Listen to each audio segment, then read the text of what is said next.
けてく夜明けにこれが最後の願いね。 Let's go!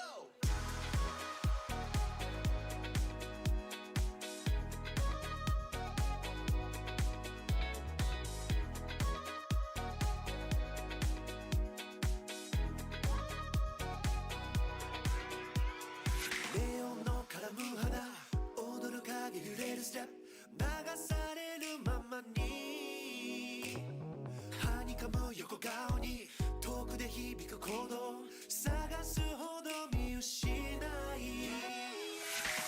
溶けてく夜明けにこれが最後の願いね。嘘でもいいからみんなないものねだりね。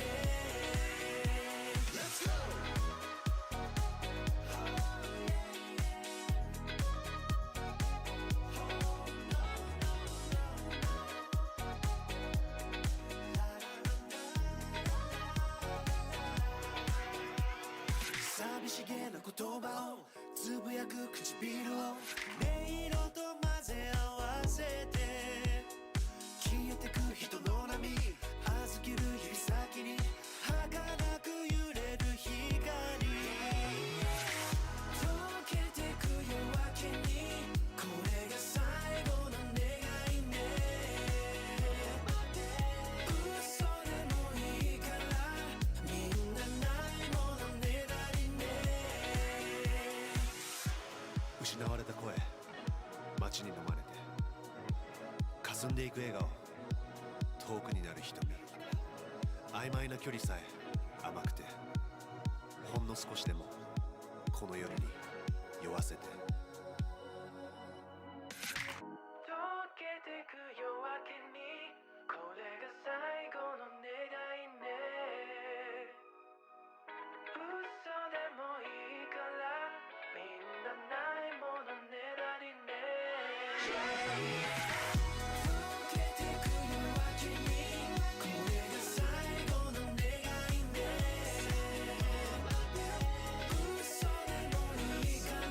み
Hello, everyone. Can you hear and see me okay? Or see us okay, I should say. Nice to see you guys again. It is stream number 12, I think. We celebrated 10 recently. And we have a special guest today. But we'll get to that in a second. Hope you guys are doing well. But yeah, please let me know if you can hear me okay. Obviously, it's a little bit different today because we have our special guest, Michael, with us. And we were going to have like a second mic going. But when I had the mic on Michael, it was doing double audio. It was echoing. Like he was talking, it was getting picked up by both mics. It was just like not working out. So we're just going to share the mic. So my voice might sound a little bit more distant than normal because we gotta share it between the two of us. But hopefully you can still hear us and it still sounds good enough. But yeah, let me know if you guys can hear me all right. You're so quiet, dead ass. Dead ass Anubis. We see you perfectly. That's a great camera. Okay, we can hear you. Okay, well, mic on mic. Yeah. Okay, so I'm getting mixed reviews about whether or not you can hear me. For me, you aren't quiet. That's good to hear. Thank you, Yo Avco. Hi, Michael. Hair looks nice. Hey. Well, he was just self-conscious about needing a haircut recently, so that's good. And yes, I'll put the link for the questions in shortly. But first, I'd like to introduce our guest today, Michael. So as you guys might know, Michael is actually the reason I started studying Japanese. All right, so we actually went to middle school together, believe it or not, back in Canada. And he happened to be half Japanese. And we also went to high school together. And when we graduated high school, he invited me on a trip to Japan because he goes like every summer, every other summer, because his family's there. And I just had an absolute blast hanging out with my boy. He was showing me around, being a great tour guide. And that's when I decided I want to learn Japanese. And then I eventually moved here. And Michael himself obviously was born and raised in Canada. I'll let him do his full introduction. But to give you the brief one, he was born and raised in Canada, but he's been living in Japan for 10 years. So he's been here for much longer than me. And because of that, he knows quite a bit more about Japan than I do in a lot of areas. Obviously, he likes to say he doesn't know too much, but he does know quite a bit. So I thought it would be great to bring him on and also help answer some questions you guys have. But without further ado, I'll let Michael do his own self-introduction. Would you like to introduce yourself to the chat, Michael? I know this is not like something that you're used to doing the stream. Very camera shy, yes, of course. No ROM. Great to see everyone is very how do you say, supportive being here. So really appreciate you guys. Thanks, Toku. Yeah, so just like how Toku said just now, I've been here for 10 years, half Japanese. So I moved here pre-COVID, right before everything shut down. I got to see Japan during that phase and also after that phase as well. Right. You're saying pre-COVID, Japan was a little quieter than it is now. Oh, yeah. Like the tourism really boomed after COVID. There was a lot of, because the borders were closed down, a lot of the touristy areas could be Insta-buy, right? With no editing, right? You could just take the photo just out of there, right? So it grew that hype for people wanting to come to Japan after the borders reopened. And now it's a different story, but we got to see the before, the during, and the after for COVID. And different from Harrison, I did more just as you go exposure for Japanese. So I don't have the best insights on studying Japanese, what content or resources to look at. You're just more of a scrappy do as you go, learn from your mistakes kind of thing. So I might not have the best answers to your questions for that, but if you like to ask anything about my experiences here personally, I will try and answer them to the best of my ability. And currently I do work in IT in Tokyo, so if you have any work questions, I can try and answer those as well. Right. Yeah. So as Michael said, so he's half Japanese. So he grew up speaking, Japanese a little bit with his mom at home. So he has that early exposure.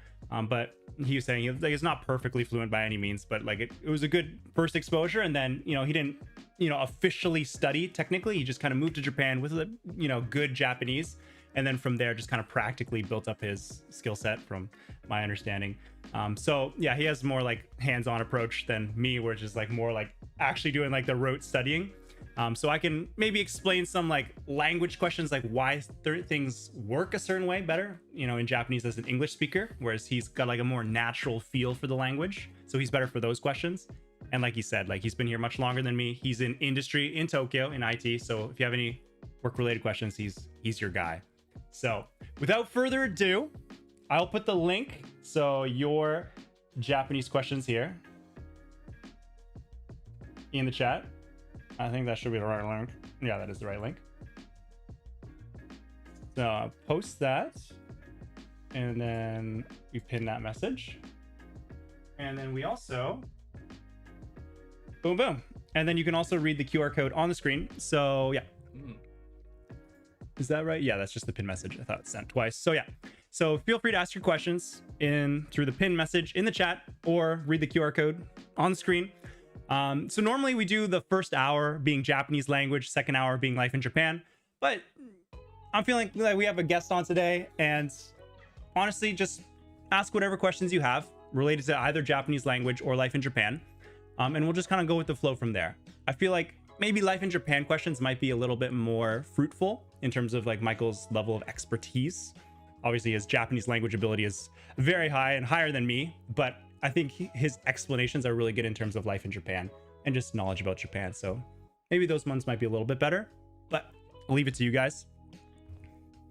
And while we are chilling in the chat, well, we'll chill in the chat while we let you guys have your questions going.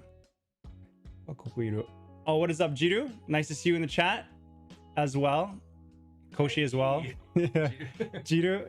Yeah. Michael also is a homie, so he watches my streams and supports out here. So he recognizes some of your names as well, especially those of you who come out and support often. So he knows, he recognizes Jiru as well. So that's the guy you couldn't pronounce before. Yeah, exactly. Yeah. Me with my terrible 5 attempts of pronouncing your name, and then you're just like, yeah, you can call me Jiru. I think you also said you go by Jirusu online as well. So if you have a preference between Jiru and Jirusu, let me know. For now, I'll just call you Jiru. And how you get Japanese on the QWERTY keyboard, you download like IME. It's called IME keyboard on Microsoft if you have a Windows. And the dog in the background is cute. Is it one from your old intro? It is the same type of dog. It's a Shiba dog, and that is part of the old intro. You know, let's go Anubis, you know. But it's not like the same artist per se or the same character, but it is the same dog. Yeah, 100%. Yeah, Shibas are definitely my favorite. Shibas are so good. They're so cute. That curly tail at the back. Yeah. And they're so small and they're good. I love the ears too, because like they're just like pointy ears, and they're just like so fluffy. Yeah, and they flap too, because like you just like brush it down and they just pop back up. Yeah. Absolutely adorable. They're just a great size. Like the Akita-ken. You know that one is like looks very similar to the Shiba, but it's like it's like identical, 4 times larger. Are they that much bigger? Yeah, the Akita dog. Yeah. Damn. So, but yeah, the Shiba is a good cutie. Yeah, raptor, good sure. size. Yeah. And Nora, thank you for liking my shirt and nice color. If you're talking about my shirt, unless you're talking about Michael's beautiful Donzo shirt, probably got from a brewery that he just picked up, I think, yesterday. Actually, yes, at a good brewery. brewer in Kagawa. Yeah, if you're interested. Yeah. If you have any questions about alcohol in Japan, I can answer those too. Yeah, sure. He is more of an alcohol expert than I am, so. Yeah. And Paradox, if you want to know what version of kanji you should start to practice, watch my kanji video. I go into much greater depth there. But basically, you should learn the reading for words that are applicable, essentially. And Koshi, I did stop the intro. You know, I liked it too. It was very cute, but you know, usually like YouTube demands people get right into the video. So that's why I decided to cut it and just try to get right into like the topic we're talking about. So yeah, it was a business decision, but I do like it, and it's cute to like look back on when I see the old videos. So let me try to refresh the inbox here. Yeah, I see we got some questions in here. Let's see. Okay, this is a great one right here. Great one right here. Okay, perfect question. Tokyo versus Osaka. What is the better city? So as you know, I live in Osaka. Michael lives in Tokyo, and you might be surprised by Michael's answer. Please, Michael, take it away. Okay, so this is the age-old question. Anybody in Japan can get asked this, and they'll have an opinion. Mm-hmm. In short, Tokyo has more going on. 100%. So if you really like different events, if you have some niche, quirky hobbies or things interested that you have, Tokyo will definitely have them. You'll just look around somewhere and it'll be in town. Because it's such a mega city that the chances that they'll have your crazy niche is just higher, right? Exactly. So it has everything you need, and if you want to see some, Western artists like concerts in Japan, they're more likely to come to Tokyo, Yokohama than they are to go to Osaka or Fukuoka. So you go to Tokyo for those, but in general, the Kansai region is just more relaxed. The people are nicer. It's just, I don't know, it's just very chill here. Yeah, exactly. So like exactly what Michael said, I feel the same way. So Tokyo, obviously, you got to just admit, like, I love Osaka, but you have to admit Tokyo just has way more going on. It's the mega city. All the jobs are there as well as all the concerts and everything going on. But yeah, Osaka is also a reasonably big city, and it's got like friendlier people. Like, it's just so much easier to chat with people. Like, I remember I go to meetups, right? Like, I've talked about it in my previous video, like how to move to Japan and how to meet people. There's an app called Meetup, and you can like go to events in your area. I have a friend who goes to a lot of meetups, and he's gone to them all around Japan. And he was saying like the ones in Osaka are the friendliest. Like, you hang out at the meetups, language exchange, or just bar hangout, whatever, and you say, hey, you want to like get some food after? Like, let's get some dinner, let's some lunch. And everyone's like, yeah, hell yeah, let's do it. In Osaka. Okay, in Osaka. In Tokyo, it's like, okay, guys, like, you like get dinner, lunch, and they're like, no, we're just gonna go home. everyone just goes home, and it's just like I'm sure they're friendly during the event, but it's just like that extra level of like that friendliness to like actually want to like hang out and be chill and be like, oh yeah, let's just like hang out and like see where this goes kind of thing. Whereas Tokyo, it's like, oh, like I kind of want to just go home. I want to be by myself. Maybe I could pencil you in 3 weeks from now kind of thing. So yeah, that's my opinion. And it's also surprisingly similar to Michael's opinion, even though he lives in Tokyo. I think he likes Osaka as well, very much as the city, but Tokyo's just got the jobs, right? Yeah, if you're looking for anything bilingual by any means, Tokyo's the place to go. There'll be bilingual jobs all over the country, but if you're looking for the best bilingual jobs that pay the most, that are the least toxic working atmosphere, there may be global companies, they'll all be in Tokyo.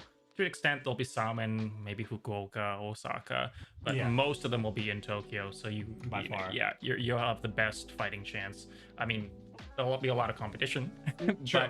but you'll have the best job opportunity pool in Tokyo for sure. 100%. Yeah. Through the chat, so Osaka, of course. Yeah, Yuavko, Osaka, of course. Outskirts of Tokyo are also kind of underrated in my opinion. Both cozy and chill, and you're still close to many things. Yeah, for sure.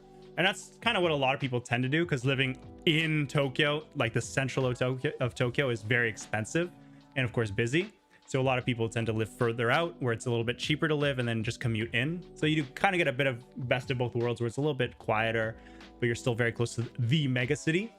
But it can still, I feel like, have that less homey friendly feel as like Kansai, because it's still like, it's Tokyo, just greater Tokyo.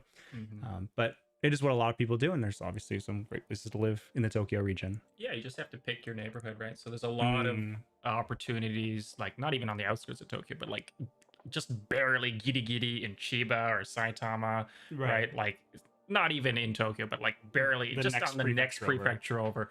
So those will have a completely different vibe, obviously. But Shitamachi area. So I live in Shitamachi area, which basically just means old downtown area of Tokyo, and that's like on the east side, past Ueno. I think if anyone's used Narita Airport, the Skyliner goes to Ueno, so you've probably gotten off there before. But yeah, anywhere a little bit east of Ueno is the Shitamachi zone, and it's just a little bit more homey.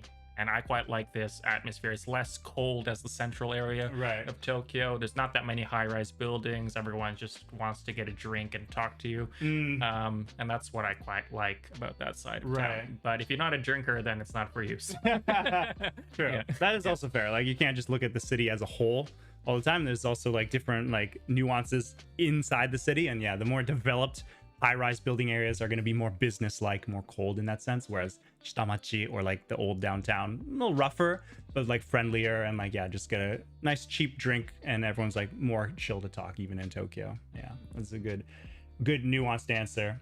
And if you go to Osaka, do you have to learn and speak Kansai dialect? I know my Japanese is regular Tokyo dialect too. You do not. You don't need to know Kansai dialect. Like it's not like Portuguese and Spanish where it's like different languages. Essentially, it's the exact same language. It sounds more, I guess, like you're part of the area. Kansai dialect is also fun for like jokes or like tsukomi, like when you're like, you know, you're just bantering essentially. And you'll pick it up naturally as you live here as well if you're interested in using it, and I love it, so I would recommend you picking up bits of it. But by no means do you need to speak a perfect Kansai dialect if you live in Kansai. Like if you speak just regular Hyojungo, like regular Japanese, people will understand you, and especially because they know you're a learner, they're not going to judge you for speaking like Hyojungo, so you're fine. Yeah. And too, like the dialects, I mean, Osaka dialect is quite unique, and I mean all the dialects in Japan are quite unique, but it depends on what your current level of Japanese is, but if you're more or less advanced, you can kind of pick it up naturally just by being there. You don't actually have to study it. So you'll have your local obachan in the neighborhood who sells you peaches or whatever, and she'll say some, you know, something in the, you know, Kochi dialect, the Osaka dialect. You know, at first you're like, what on earth is she saying? Yeah. But you know, not what I studied. When you hear it multiple times, you know, 3-4 times a week, it'll just get naturally ingrained in you, and then you can pick it up yourself and try using it and make mistakes as you go, and they say that's not Kansai dialect, and like, okay, let me try again. And they won't care so much because you know, you're new and you're trying. You're a foreigner, you're learning. They're not so nice to Tokyo people who try Kansai dialect. But you're a foreigner, you're good. I've talked about this previously in this, like on a previous stream, but yeah, like Kansai people love it when foreigners or like learners of Japanese try to using Kansai dialect. It's like, oh my goodness, you're going out of your way to learn not only Japanese, but like our dialect. That's so sweet. Like, oh, you're making mistakes. Don't worry about it. Like, yeah, this is how you do it. Like, keep going. Whereas like Tokyo people, like Japanese people trying to learn like the Osaka dialect, they'll say like, oh, what are you doing? Like, this is a fake ass Osaka dialect. Like, stop it. Stop making fun of us. Essentially. Yeah, exactly. All right, so thanks for the good question. Very applicable to someone who's living in Osaka versus someone who's living in Tokyo. Love it. And here's a quick Japanese question. I can answer this one. Over to you. Over to Tokuyuu on this one, because I'm sure Michael might not know what a do or u verb is, because he just uses the language naturally. But what is up, Koshi? So a rule for telling do and u verbs apart, or you just have to know them all. Yeah, I mean, as you probably know, I think we have it somewhere here on the screen. I wrote about it some while ago. It was probably like 5 or 6 streams ago, to be honest, so I do not have confidence I can find it. But as you probably know, like do verbs, it's actually right here. I found it. So as you know, like the do verbs typically end in like the i ru or e ru sounds, so like taberu and abiru, like to shower. And then how you conjugate those is you drop the ru. So then if you were saying like polite, so it'd be tabemasu, you just drop the ru completely. And abiru, it's also abimasu. Whereas u verbs like asobu or kaku, you change the last letter to the e sound kana. So asobu becomes asobi, asobimasu, or kaku is kakimasu. But then there are some exceptions, like hairu is not like haimasu, but hairimasu, right? Even though it's an iru or eru verb. So there's a bunch of these exceptions to that rule. And I wrote a bunch of them on the screen, so you can kind of take note of them. Like, these are some of the more common ones. I'd say if you know, these ones at the top here, I kind of separated from the ones at the bottom that are not as common. But if you just kind of know this list, that covers like 90 to 95% of cases. Unfortunately, you just kind of do have to know this list. But you'll pick it up naturally as well, listening to conversation. Like, you'll hear that people, you know, say kiranai and not kinai. Or like they say kirimasu and not kimasu when they're talking about cutting things. So you'll pick it up naturally, but it does help just to kind of memorize this list. Unfortunately, that is what you just got to do. Very common question though. Something I never thought about before. So Yeah, exactly. Thank you.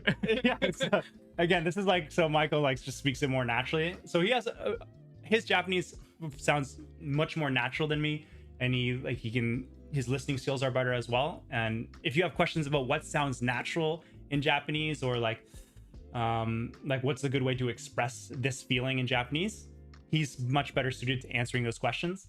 But if you're talking about like these kind of technical questions, since I actually learned from like, you know, not knowing anything, I can better explain those, whereas Michael can better explain them, the natural sounding questions. Yeah, great opportunity to ask about nuances. 100%. Exactly, Nora. All right, next question. So I watched your How to Become Fluent playlist. Thank you. I still have a question. At what point do you recommend beginning speaking practice? And what resources besides HelloTalk? Yeah, so speaking, I am going to make an updated video. If you watched my most recent video on like the fundamentals of Japanese, that was just kind of giving an overview of all of Japanese. And then I'm going to do an updated version. I mentioned this in the end of the video. I'll do an updated version on how to become fluent in Japanese. But essentially, yeah, HelloTalk is a good resource. Of course, if you're in Japan, you can talk to Japanese people, or if you have Japanese people in your area, you talk to them, try to look for language exchanges in your area or Japanese events in your area, try Meetup or just Facebook groups, etc. You can also try VR chat, which is, you know, a game essentially. It's like a chat room, like 3D VR chat room. And you can join, I think, just Japanese servers, or they might have like Japanese language exchanges in like North American or European servers essentially. But it's basically this VR chat, and you just kind of make your own model. You make yourself an anime character. You can make yourself literally anything, like a frog. I met someone who's a frog. He was a chill guy. But you just like make yourself this, you know, avatar, and then you're just in these chat rooms essentially like this. That's cool. Yeah, and you just go around talking, and you have literally Kirito there from Sword Art Online. and you can practice your Japanese with Kirito. Who might be a middle-aged woman, but yeah, but like, hey, she still speaks Japanese. So yeah, I mean, these are also great because of course you don't need to physically be in Japan, but it's still, you're talking to real Japanese people, and you can do it from the comfort of your own home as well. So yeah, and at what point should you start speaking practice? With actually talking to people, I'd recommend about N3 and beyond. Like up to N4, like you are starting to like get some basic sentences down. You can probably make your own basic sentences, but like real Japanese conversation is still going to be quite fast, even if they slow it down for you. So at that point, you know, you can still do some speaking practice, but you know, just like limited, you know, slowly, just to get used to the feeling of the words and the letters in your mouth. But I'd say N3 onwards is probably where I'd recommend truly starting to do more conversational practice, because I believe that speaking, listening, reading, although they're the most fun aspects of learning Japanese, I think they're more for review, not actually how to learn, unless you're like Michael and you have a good background in Japanese and you can just like kind of feel your way to fluency. For most of us starting from zero or very little, you do kind of just have to do the hard studying first, like learning vocab, kanji, whatever, grammar, and then you add in the speaking, listening, reading to really just solidify it and practice it essentially. That is my opinion. Okay, here's a great question.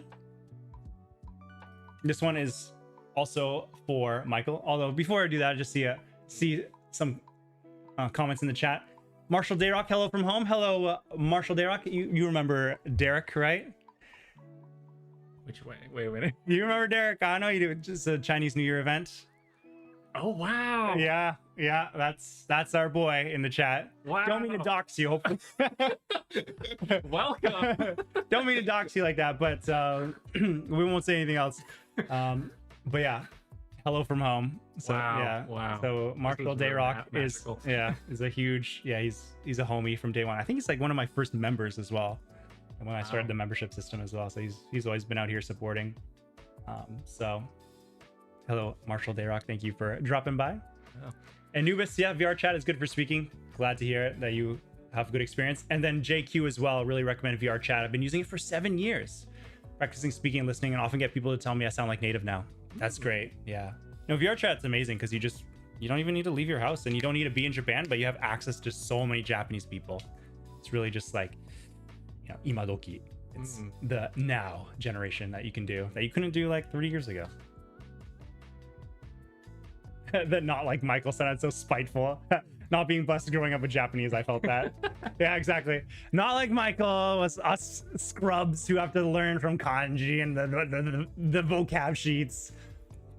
grinding it out in the gulag, Oh, okay. I think you mentioned this on a previous stream, but like it's all about how early you start learning, right? Yeah, So 100%. I had a base when I came. I wasn't at perfect fluency level when I arrived here 10 years ago, but I had a good enough base that was built up from childhood, and that I could build on that to kind of figure out the rest through hands-on experience, right? So it depends how early you start learning, for sure. Yeah, and I think you said, what is it, after 15ish, you're already like your brain has already become more of an adult mind, so it's too late to start to like kind of just immerse yourself in it, suck it up yeah, naturally. Yeah.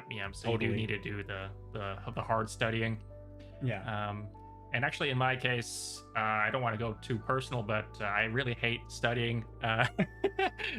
So that was actually part of the motivation to coming to Japan. I had a good enough baseline, and I thought, okay, I'm still young enough, like 20-ish, to kind of immerse myself here and figure it out without actually having to study from home in Canada. Yeah, because screw studying. Yeah, exactly. We're gonna figure it out. Yeah. More hands-on, like practical approach to learning Japanese. So yeah, it's a good like alternative perspective on it.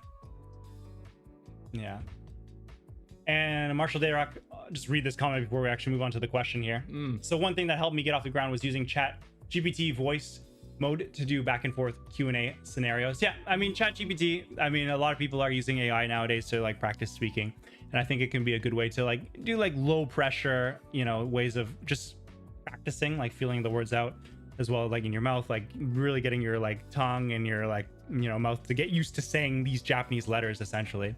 And it's low effort or low pressure because you don't need to worry about embarrassing yourself because you're just talking to like the machine.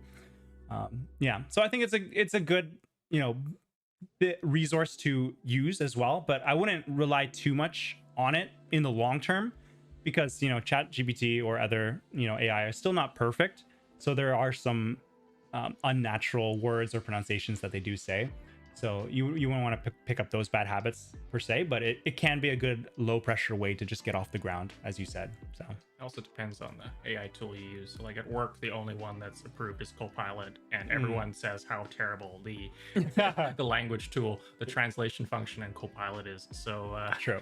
Yeah, maybe Chat GPT. I don't know. Might Gemini might be better. But there's none that's perfect yet. But yeah, they definitely have different levels. But yeah, let's move on to the question. Beautiful question for Michael here. So how has Japanese work culture affected you? And also, how is the pay in IT in Japan from your experience? To be fair, Toku, you have work experience here too. True. How is Japanese work culture? I can answer it, I guess, how it's affected me after. But I mean, sekkaku, we have this lovely guest with us today, so we should prioritize his input. Okay. So yeah, how do you say the work culture affected you? I know like you moved here basically from early adulthood, so you maybe didn't have like a full-time job in Canada to like compare with. That's right. But I mean, you still obviously grew up culturally Canadian, and you did work, part-time jobs in Canada as well. So I guess maybe was there any way that the work culture affected you, or maybe helped you develop as a person or whatever? So that's interesting because like I guess back in Canada as an individual I was a bit more structurally minded in the way I wanted to do work. So Japan is a very structured society, right? There's these rules in place, there's firm guidelines, and you kind of have to stick within them rather than kind of just figuring out things yourself or going your own way. So at the beginning when I first came, it was very like entry level, but because they gave you all the resources you need to fit within this set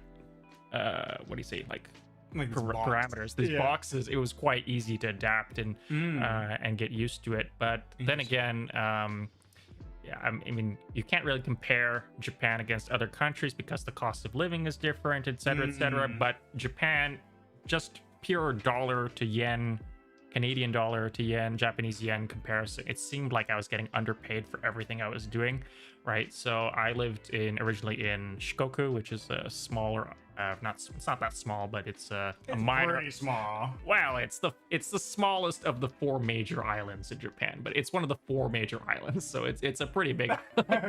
It's major, okay? It's got the word major in its name. All right, let's give it some respect. Right. So I lived in Shikoku my first year and a half here. This is also where this brewery is. Okay. But It's pretty big. It stretches pretty much from Kobe in the east all the way up to Oita in the west, so it's quite large. But yeah, nothing compared to Honshu, the mainland of Japan. But yeah, Shikoku at the time had a really terrible minimum wage. I got a lot of jobs there were minimum wage. Even like full salaried positions there were not very good. Granted, it was not IT based. It was just I was just doing scrappy jobs to get my Japanese level higher.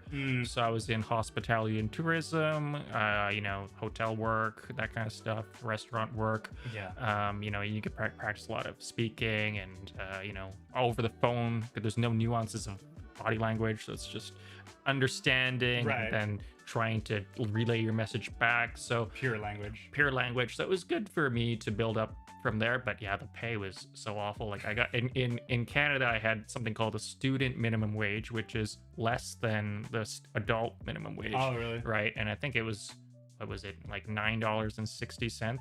Okay. Right. And in my mind, even though the yen and the Canadian, or actually yen to Canadian dollar is actually not that different, but yen to US dollar is pretty big gap right now. So I still think of 100 yen as $1. It won't make sense to American folks, but Canadian folks hang in with me, right? So I got paid minimum wage in Kochi, which was I think 750 yen an hour. That's tough. Or maybe it was less than that. I think it was like maybe 675. 675 yen an hour. Yeah. So it's like the equivalent of feeling like it's $6.75 an hour. Yeah, and I thought I work to the bone here, and in Canada you could slack off. Nobody really cared if you didn't do your job properly, but in Japan, and everyone's like, you're getting paid, you must do your best. And it was a lot of effort required for not much payout. But yeah, you will if you so anyways, in summary, if you come to Japan with no previous experience even in your field, right? Even if you're an experienced IT professional and this is your first IT job, or you're coming with literally nothing, you're fresh out of university and this is your first job here, you will be priced in at this lower income bracket because you'll be in the Mikeikensha group with everyone else. No experience. The experience group, right? Doesn't matter if you have experience overseas. You don't have experience here in Japan, so you're in the inexperienced Mikeikensha group, and the pay will be quite low at the beginning, much lower than an equivalent job overseas. Well, it depends which country you come from, obviously, but from Western countries, it seems quite low. But then again, like cost of living is lower here, depending on the city. So like when I lived in Kochi, I only spent equivalent of like $150 a month on rent. Yeah. That's what I was talking about, guys. Like cheap ass rent if you go into the boonies. You can live for very cheap out here, but you gotta be willing to live in the sticks. Yeah. Not something for you, but not for me. It was fun. Yeah, it was really good. The water in the mountains was so clean, you could drink it directly from the streams. Yeah. No exaggeration here. Something you can't do in Osaka for sure. So yeah, okay. So you moved to Japan, very, very early, and so you felt like the salary was lower, right? So the salary is lower, but you also got to consider that the cost of living is also lower here. So you can't quite just convert in your mind like, oh, the salary's dirt cheap. The cost of living is also cheaper. So in that sense, it balances a bit. But from what Michael's saying, depending on your level of experience, if you're like no experience, then you will get paid like it. You will get paid like you have no experience, which is very little, especially if you're in the more rural areas like Shikoku. For sure. You're not getting paid a lot, but you can live very cheaply as well, but you're not going to probably make a lot of savings. And I remember we were like, even when Michael had already moved to Japan and I was still in Canada, we would still do like phone calls once in a while, catch up. And I remember like he said he was working in hospitality, and one of those was like like a hotel or like apartment, etc. And he was working like the concierge. And I remember you had to work a 24-hour shift, and this was not like a one-off. Like, oh, we really need you to like cover like this double shift or whatever. Like on this extreme occasion because like Kotaru got hit by a car. No, this is like a regular ass shift. He was working 24 hours straight. 24 hours. I'm like, I can't even stay awake for 24 hours. Can you imagine that? Like you wake up at like 6 a.m. and then you gotta like stay up till 6 a.m. in the morning the following night. But think of that and how like tired you are, but you have to work for those 24 hours. tell us about. Okay, so first, to preface it, this was Cannot believe. back in the apartment concierge days, so it's less demanding than working in a hotel concierge. There's less work to do. Less work to do than in a hotel. Yeah, yeah. Because it's an apartment. Okay. Yeah, there's not people checking in and out every day. There's just someone who lives there, and they'll ask you for, can you book a taxi for me, or where's my dry cleaning, these kinds of things. So it was quite easy. But yeah, essentially it'd be once a month, so once every 30 days. So I would only work 10 times a month at that job, which was quite nice. So usually I worked, what was it usually? I think usually I worked 12-hour shifts. 12 hours. 12-hour shifts. So 9 of the 10 shifts were 12 hours, and then 1 shift was 24 hours, right? So you work it once every 3 days, which was nice. You had a lot of time off. But yeah, the 24-hour shift was essentially you come in at 9. You have literally nothing to do most of the day in the daytime. You just find some stuff to do. But you still have to be like on premise. Yeah. Right. And then if someone calls you have to do whatever, be able to attend to it. Right. And then pretty much during the day, there was another concierge available at the counter. So I would only be around for like my kondo in the kitchen won't turn on.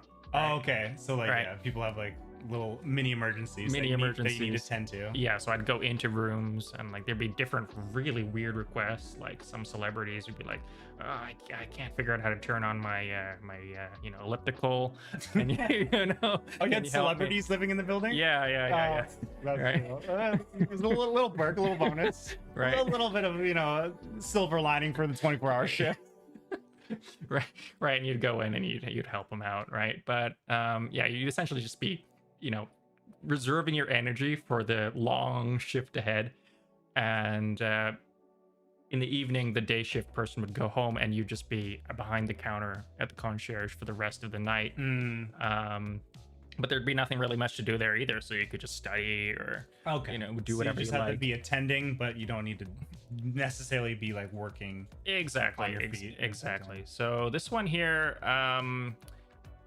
so legally in Japan, That was the question in the chat. So yeah, nor was is that even legal? And my assumption and what I asked you, I'm pretty sure that the answer was no.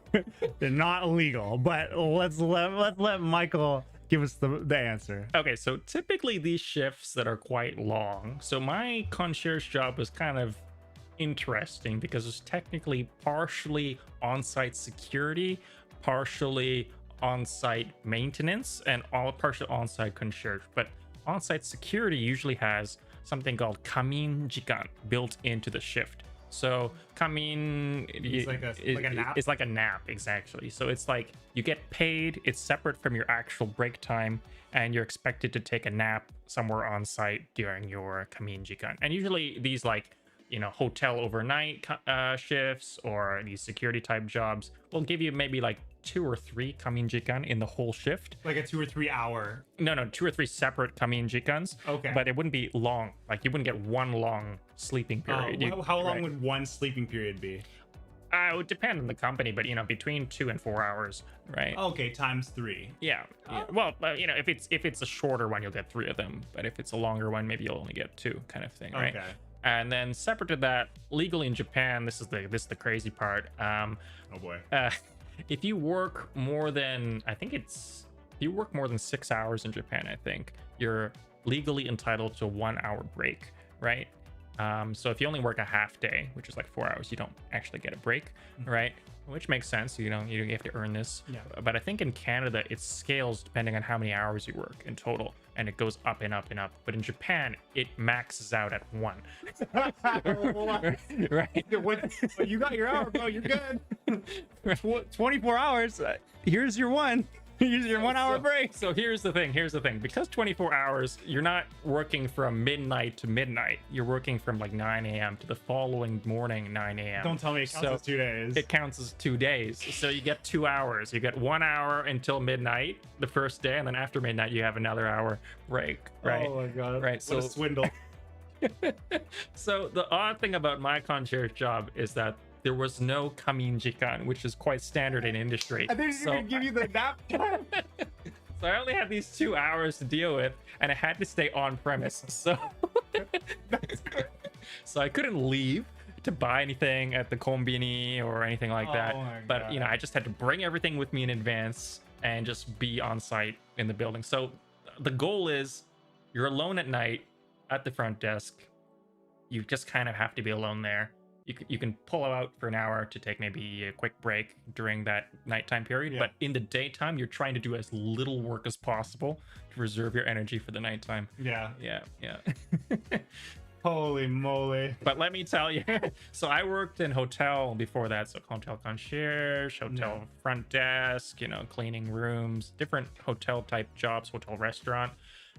This job as a hotel concierge made considerably more money than all the other jobs I had done previously, and it was considerably less work. So I didn't care about this like 12-hour shift, 24-hour shift nonsense, because I was like, wow, so easy. Per hour, you were making more money. Per hour. And yeah. the work itself wasn't as grueling. It was Exactly. just grueling hours. That's right.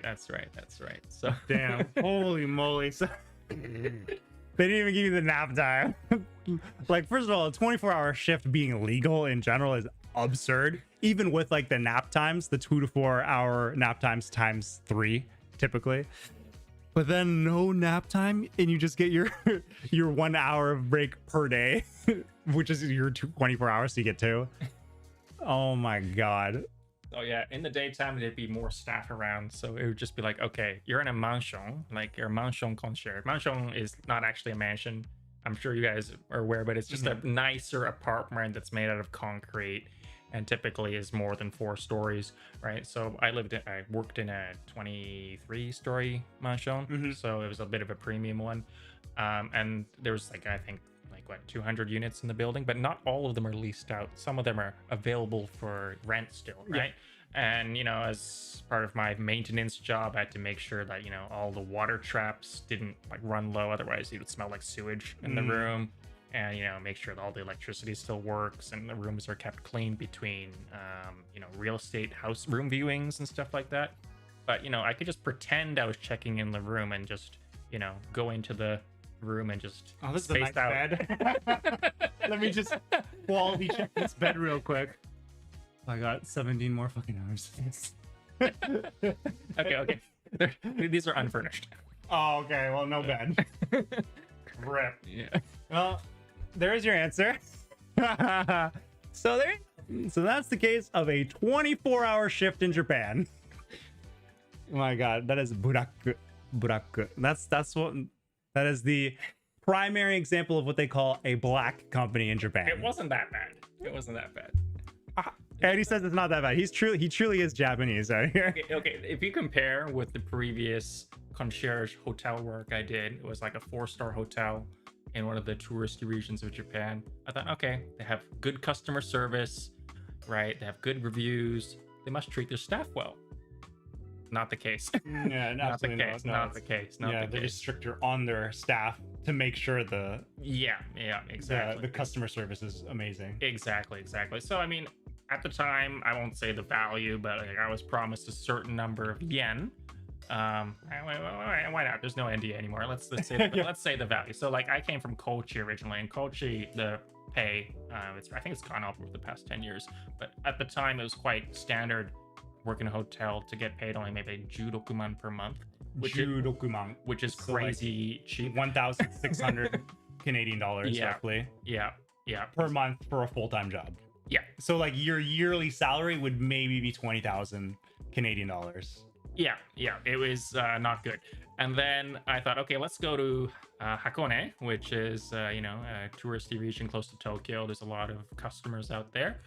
Went out to that 4-star hotel and I got the job, and they promised, okay, we'll pay you, what was it? 22 man. 22 man per month. Okay, right? so like 25,000 per year-ish, maybe 27,000 per year. Well, it's, you know, yeah. So, but then my boss at the time in Kochi said, "Why are they paying you so much?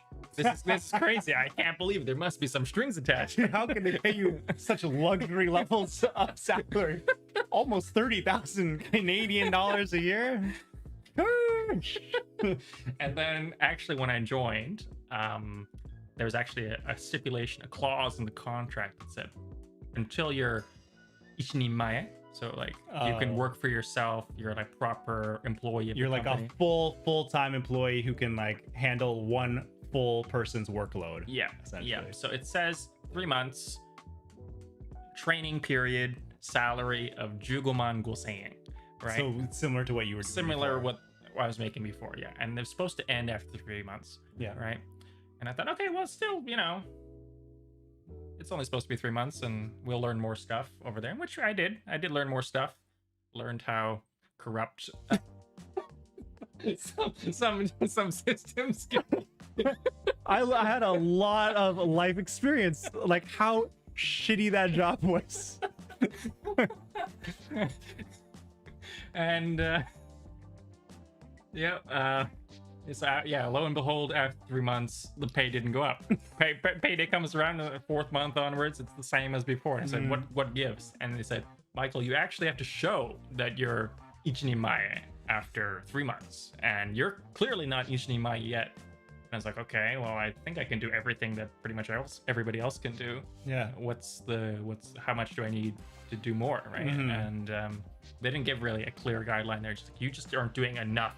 Like, I continued to get paid this 15,500 yen, this 155,000 for a bit, and I thought at what was it, 8th month, 9th month, I said, this is shit. Wait, so at 8-9 months in, they were still paying you the original Oh yeah, $20,000 a year. Yeah, When you were promised like $27,000 a year. Yeah, and I was like, I'm out of here, and that's when I moved to that that place that had 24-hour shifts, and I was like, okay, now the pay is consistently like 24 man Per month. Okay. So now you're roughly making like $30,000 a year. Yeah. Canadian dollars. Yeah. So 24 man per month, which is I think comparable to like shinsotsu salary in Japan. Like a fresh graduate. A fresh grad. So like not great, but like it's standard starting wage, right? And it's it was super easy, like way easier than my job previously in the hotels, and it got paid way more, right? So I thought, okay, is this black? It's much whiter than like where I came from before. So let's stick here for a bit. But oh my god. Yeah, I was there for about a year, and then a colleague of mine recommended, Michael, why are you in this dead end job? I was like, I don't really have anything else. I'm like you guys, right? I just had Japanese and English experience, and I did no other working experience other than working hospitality. So he's like, doesn't matter, just go to IT. Someone will hire you because there's no bilingual IT professionals in Japan. You're still young, you're still 20, I think I was 23 at the time. You're still 23, 24. Someone will give you a chance. Maybe the pay will be similar to here, but probably it'll be a little bit more, and you can grow into an IT professional from there. Right, and I took the leap, right? Even though it was pretty easy at that point. Just went for my own development and try other things, and I was able to still continually develop my speaking and reading. Writing didn't really improve, to be honest, but speaking and reading levels, like typing at least. Yeah, typing. Yeah, I'm not writing. I'm not doing any of this crazy diligent writing. Everything. It's all hiragana though. Yeah. So. Yeah. We're in a different place today. But... Yeah. And let me just add, I won't give away his salary or anything, but he's doing pretty good for himself. So he's definitely a success story, you could say. Yeah. So starting in literally the bottom of the barrel, like imagine your previous job was so shitty that you went to a job that does 24-hour shifts and pays you the minimum standard in Japan, and you're like, wow, this job's really good. So you started from there, below that, then you went to that, and now he's kind of moved to IT and then built his way up, got his skills up, his Japanese language skills up, connections, tried new jobs, moved his way up in companies, and now he's doing really well for himself in Tokyo. So definitely huge success story. He won't say it himself, but definitely very, very impressive, especially in such a relatively short time frame, honestly, since like doing the IT and like considering that you don't have a degree, right? Because you're literally just doing it based off of your own like personable skills and hard skills that you pick up through practically doing the job, right? So very, very impressive. So just know this is the guest that you have the privilege of asking questions to, guys. Yeah. I love listening to his stories because like the grind in the beginning is outrageous. This guy grinded so hard. So if you have any questions about the dark sides of Japan and its work culture, he's also your man. Yeah, but yeah, so this question dragged on really long, but it was a very interesting topic. So I am more than happy to have talked about it. Regarding the IT pay in Japan, we did have this conversation earlier today in private, but it said probably. Oh, thank you. Yeah, sorry. Probably. I don't know. Just had a feeling, kankaku wise, probably maybe 50% of more than 50% of all IT jobs are really low tier, entry level, bad paying jobs that will kind of exploit you. 50%. I wouldn't say black.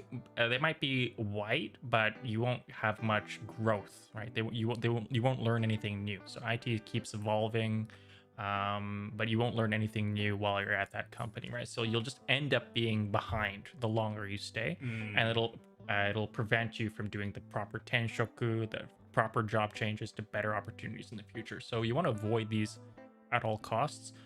You can start out in them for a few years if you really have nothing, like I did. The pay is not that bad when you start out. It's still better than, Actually, maybe it was bad. Well, it was okay. So from Japanese standards, I started out at 28 man per month. Hachiman, so, yeah. So maybe like 33,000 Canadian dollars a year. Yeah. And then I got quickly promoted after 6 months, so it went up to 36 man. Okay, so maybe closer to 40,000. Yeah. And then I was there for a few years, but it was time to move away, right? So I got the base there, the connections as well, and then the next job is, okay, what can I do to further improve myself, learn new skills, keep up to date with trends in IT, right? So, and that's where I'm now at my current company. So I've only been at 2 IT companies, the previous one and the one now. But yeah, you want to get out of these low-ish tier IT companies, not be in them too long, because you will end up being stuck in these for the rest of your life, right? So be in them for maybe up to 3 years to develop your base career, but then move out to at least something, mid to high tier, or what I mean is like lower high tier or actual high tier. And then these ones are the ones that actually start paying you good money, and you have more growth, more experience that's given to you. You do meet lots of really smart, intelligent, personable individuals that have a lot of power, right? Influence, right? These ones tend to be a bit more interesting. So, and then you can also work your way up as a lower level employee in a big organization, and then work your way up from there. So that's what I've been doing right now for the past 4-ish years. So okay, so picking like a good IT company in the end is like the most important thing you can do. Yeah, for sure. And there's a lot of stigma in Japan towards the haken and the keiyaku shain. So right? like contract workers. Yeah, contract workers. So everyone wants to be seishain. Right, it has the job security, the full-time employee kind of thing. Full-time, yeah. Well, I don't know what the equivalent would be in English, like tenured employee. Tenured employee, like you can't fire them, right? For poor performance, you get bonuses. These kinds of positions are seishain. They're very sought after in Japan. But in IT, I'd say probably 70% of all openings are contracted. So don't get too fed up on it. Contracted work does come with a bit of more risk, but they do pay you much more than a seishain. Oh, really? Than like a tenured employee. Yeah. So you won't get any bonuses or anything, but that bonus is just included in your salary. Okay. And bonuses aren't guaranteed anyways, so you have something that's guaranteed in your salary, right? Yeah. I do recommend. Yeah, don't get too caught up. But I can't find any seishain full tenured jobs. Do if you do find something good that's contracted, do go for it. Okay. Yeah, that's good to hear. It doesn't need to be tenured. You can still find good contract jobs. And Michael has of course done well for himself through that means. And then as you do well in the contracted work as well, if the company really likes you, then they'll also make you a tenured employee eventually, especially if you negotiate for it. So there's always like a path of transition. But yeah, I mean, it sounds like it's easier and more plentiful to find jobs that are contracted first. And then, yeah, still you get paid, you get the experience, and you can still build your career that way. Thank you for A long question. the beautiful input. Yeah, and good question. Very, very good question that's like targeted at like, Michael's, job and his expertise. So we got lots of good information out of him thanks to it. So thank you guys. And yeah, the Japanese dream. That is the Japanese dream. I wish I could work a 24-hour shift in Japan, get the real Buraku Kigyo experience. Nothing's stopping you. You can still do it. I could, but I absolutely do not want to. Absolutely not. For the content. For the content, bro. I can't film the content. I'm working 24 hours in a day. I don't even have time to sleep. Yeah, I know. It's crazy. And I noticed someone in the chat asked how Michael got here originally, like what visa he had. He said he just joined in. So Michael is half Japanese. So yeah, he's got a Japanese passport. So there you go. Pick better parents. Good luck, have fun. All right, let's find the next question. Yeah. Let's see. I think I accidentally switched the screen to the non-marshmallow one. Oh, sorry, that's also without the marshmallow. Wait, sorry. This one. There you go. Now you guys can see the question. All right. So next question. Hey, do you think 2 years is enough to learn Japanese, enough to move to Japan? So yeah, if you watched my video on how to move to Japan, I recommend getting N3 level Japanese, so like conversational or higher, ideally. N2 would be great if you can, because N2 is more like fluent level. You still have, more room to grow from there. Of course, N1 and beyond, but N2 is typically enough to get jobs in Japan. That's usually the minimum they want you to have. And it's also now required for some work visas. So N2 is ideal, but you can do it with N3. And I think 2 years is enough at least to get N3. We actually met a guy today who got N1 in 2 years. That was Kevin, who we met today. Oh, really? Yeah, his Japanese is very good. But yeah, he got N1 in 2 years, but he was studying at a Japanese language school like straight for those 2 years. And, he obviously put in good work, because I know people who've done Japanese language school for a while and they're not at his level by any means. So yeah, it is possible, but it depends how much you put into it. Of course, he was probably putting in like 8 hours a day for 2 years to get to N1 level, So if you want to get to like an N3 level, you still want to be putting in like a good like 1 to 2 hours every day, I'd say. So it is enough to have enough Japanese to move, in my opinion, but you do want to put in some good consistent work every day. For N3 and N2, of course, you're just going to need to put in even more time if you're really committed to making that happen. Yeah. And thank you guys. I appreciate you guys answering questions like Koshi, saying that I have videos and stuff. Appreciate it. It helps me keep up, since I can't read all the questions in the chat while we look at the questions that are submitted. So appreciate you.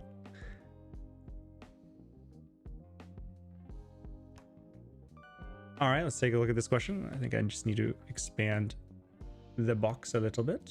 Okay. So hello, I have a bachelor's in game art and plan to start language school in October this year. Fantastic. My goal is to try to find a job and live in Japan long term. What kind of job do you think I should search for so that I don't eat deeply into my savings and become homeless in Japan? Any recommended websites? Yeah, so bachelor's in game art. So, I mean, honestly, you probably know better than I do, really, and what kind of jobs you can get. But I'm guessing maybe your goal here, I'm not sure if you're talking about the job you want while you're at language school, so like a part-time job, or like the long-term game art potentially related job. But yeah, if you're just looking for like a part-time job while you go to language school, you can do anything. You work at the konbini, work at an izakaya. I would recommend doing one like a part-time job where you can use a little bit of Japanese. Honestly, I think that'd be great. Go hand in hand with your language school, so you can pick up more practical Japanese as you work. It's just even more practice, and you get paid for it, of course. And then long term, you know, of course, you're going to know better, you know, what you're passionate about and why you took game art, right? Of course, there's a lot of, you know, game design artists in Japan because, you know, video games are huge here. And they do pay well too, apparently, I hear, depending if you know, get good at it. I have a couple friends who are in that area. If you remember Nao Chang from my birthday party, he's in game art. I remember. Yeah, so Very good. yeah, he's worked on games like Naruto and like Final Fantasy, like some like big title games. So yeah, it's really cool. So yeah, I mean, in terms of websites, I couldn't tell you. Like, if you've seen my, you know, video on how to get a job in Japan, how I got my job in Japan, I went to a career forum called the Boston Career Forum, but I don't know how many game art companies there's going to be there. So you might just have to look for that yourself. I know Indeed is pretty big here, but is Indeed, do they have like jobs, or is it mostly just part-time jobs on Indeed? Do you think? I'm not super familiar with Indeed, to be honest, but there are some English focused, like English professional focused job search sites. I can't think of too many off the top of my head, but I think there's one called Daijobu. Daijobu, Yeah, like in English letters or something. Yeah, it's like DAIJOB, like die job. Oh, okay, Right. interesting. Yeah, and I think it's for foreigners who are looking for like English/Japanese, but mainly English jobs in Japan. Perfect. So you can try looking at that site. I think there's jobs nationwide. But then the other recommendation for game art is I don't really know anything about game art personally, but at least in IT, one avenue to use is to join a recruiting company. So, or not join a recruiting company, but get a Like, get a recruiter to help you look for a job, right? So you send them your resume, you have a one-to-one with them, what you're looking for, what kind of skills you have. Then they'll try and find available jobs on the market for you. And then some of these jobs will be contract work, but others will be full-time, and it really depends on the openings that are available. And this contracting recruiting company it's in their best interest to get you the job because they get a cut as an agency fee, right, to get you the job. So they will try, sometimes they'll introduce you jobs that have nothing to do with your qualifications, and they just want to get you signed, Yeah. so they get their cut. yeah. So you got to avoid those ones, but they will find jobs for you that you wouldn't otherwise be able to find by yourself. So They have the connections. they have the connections, right? So these can be quite fruitful. Okay. Yeah. So hiring a recruiter. Yeah, essentially. yeah, and then getting a recruiter too is free. You just contact one of these recruiting Oh, they're agencies. free. Yeah, Because they get paid by the company that successfully hires you. That's correct. That's correct. So you don't have to pay anything to get help to find a job, and it's more you got a better connection than just looking for things yourself, right? So it's and you don't lose anything, even if you don't use a job that they introduced you to, right? Because you can just say hire the recruiter and still look on your own. exactly. But you got to use a little bit of what is it? Not common sense, but 大人の常識. Because Adults knowledge. right, adult knowledge, adult common sense, I don't know, politeness essentially, right? Because like I did get a opportunity to interview for a kind of a black-ish sounding company that was IT based, that was kind of in my skill range, but I didn't want to apply to them or interview to them because the salary range was so low, right? But they're like, we already set up everything, Michael. Like, it's on this time, on this date. Can you at least talk to them? It's like, why waste my time? I don't want to waste theirs. Can you just cancel the whole thing? And it's like, no. We already have a relationship with this company. It's going to look bad for us if we cancel the interview, right? You should have asked me before you set up the interview. Right. So I had to politely decline that one, but they will really pressure you to still do the interview, even if you have no interest in that company. Just because they really want like to get their cut. Yeah. sometimes. That's right. So, Right. Okay. So that's what you mean by 大人の常識. You Yeah. just gotta be able to like hold your own yeah. if they try to pressure you into some jobs. So you can either hold your own, or you can, still grit your teeth and waste the, whatever it is, 2 hours for the interview. And then once it's done, even if they do offer you the job, it's like, oh, I'm not interested. And that's the end of that, right? So, yeah. Fair enough. Yeah. Yeah. So there you go. There's some great tips on how to find a job in Japan as an English speaker, and potentially as a part-time Japanese speaker as well. I had no idea. Yeah, hiring a recruiter sounds like a good way. And I didn't know it was free either. That makes sense because they get a cut from the company that hires you. So A great low risk way to get more opportunities to see more companies that way as well. So that's great. And then Daijobu. I think it's Daijobu. Daijobu as a job hunting website. So that's cool. And if it's foreigner oriented, that's, you know, even better, right? Great question. Great answer. That's why we got him here, you know? I had no idea about this kind of stuff. Yeah. Let's try to take a quick scan of questions in chat. But yeah, again, I see you guys answering questions like the pin message for the Q&A. So thank you so much. BOTS B0. I don't know how you'd like to be called, but thank you. Appreciate it. And hey, Foxy, how's it going? And hello, Ivan. Nice to see you guys out here in chat. Some potential new names as well in here. All right, let's try to... Maybe I'll just refresh the inbox here so we can see what lovely new questions we have. Okay, let's see. A lot of them. I know there's a lot. So we're gonna really have to, you know, try to figure out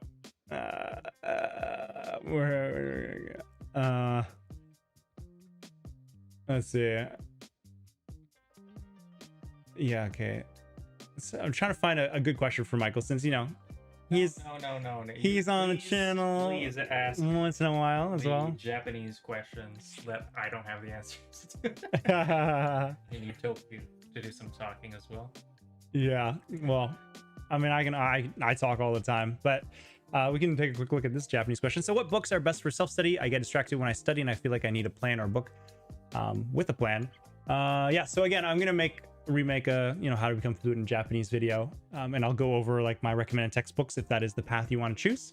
But if you just want a quick and dirty question right now, let me just do the screen share. You know, the one I always, you know, just default recommend is the Genki books. So this is the first one, Genki 1, and then there's also Genki 2. Very popular series. I think it's, you know, very go-to. It'll teach you everything, kanji, vocab, grammar from ground zero. And it's a textbook. So it's great in that, like, you don't need to search around for different resources for different aspects of Japanese. Like, you know, kanji, okay, use this app. Okay, now vocab, use Anki. Okay, now grammar, go to Takem's Guide. You know, all great resources, but you kind of have to, like, you're all over the place. Whereas Genki or like another good textbook will have it all there for you, so you don't need to split your brain like that. And if Genki is not the one for you, there's a bunch of them. I think there's one called Try exclamation mark Try, and I think Try N5 maybe. Yeah, Try N5. I haven't used either of those. Oh, it says OBS disconnected, so let me know if you guys can still hear me. I think this happened before and it just disconnected for like a second. So reconnection successful. So yeah, let me know if you guys can still hear and see us all right. I think it should be all right, but just to get that confirmation. We're good. Just a little lag for a second. Okay, perfect. Thank you guys. Appreciate the confirmation. And then yeah, finally, yeah, so I haven't used any of these textbooks, so I can't say for sure, but Genki is a very like tried and true one. And then lastly, there's what it's called, Japanese from Zero. You've probably heard of, potentially, Japanese from Zero.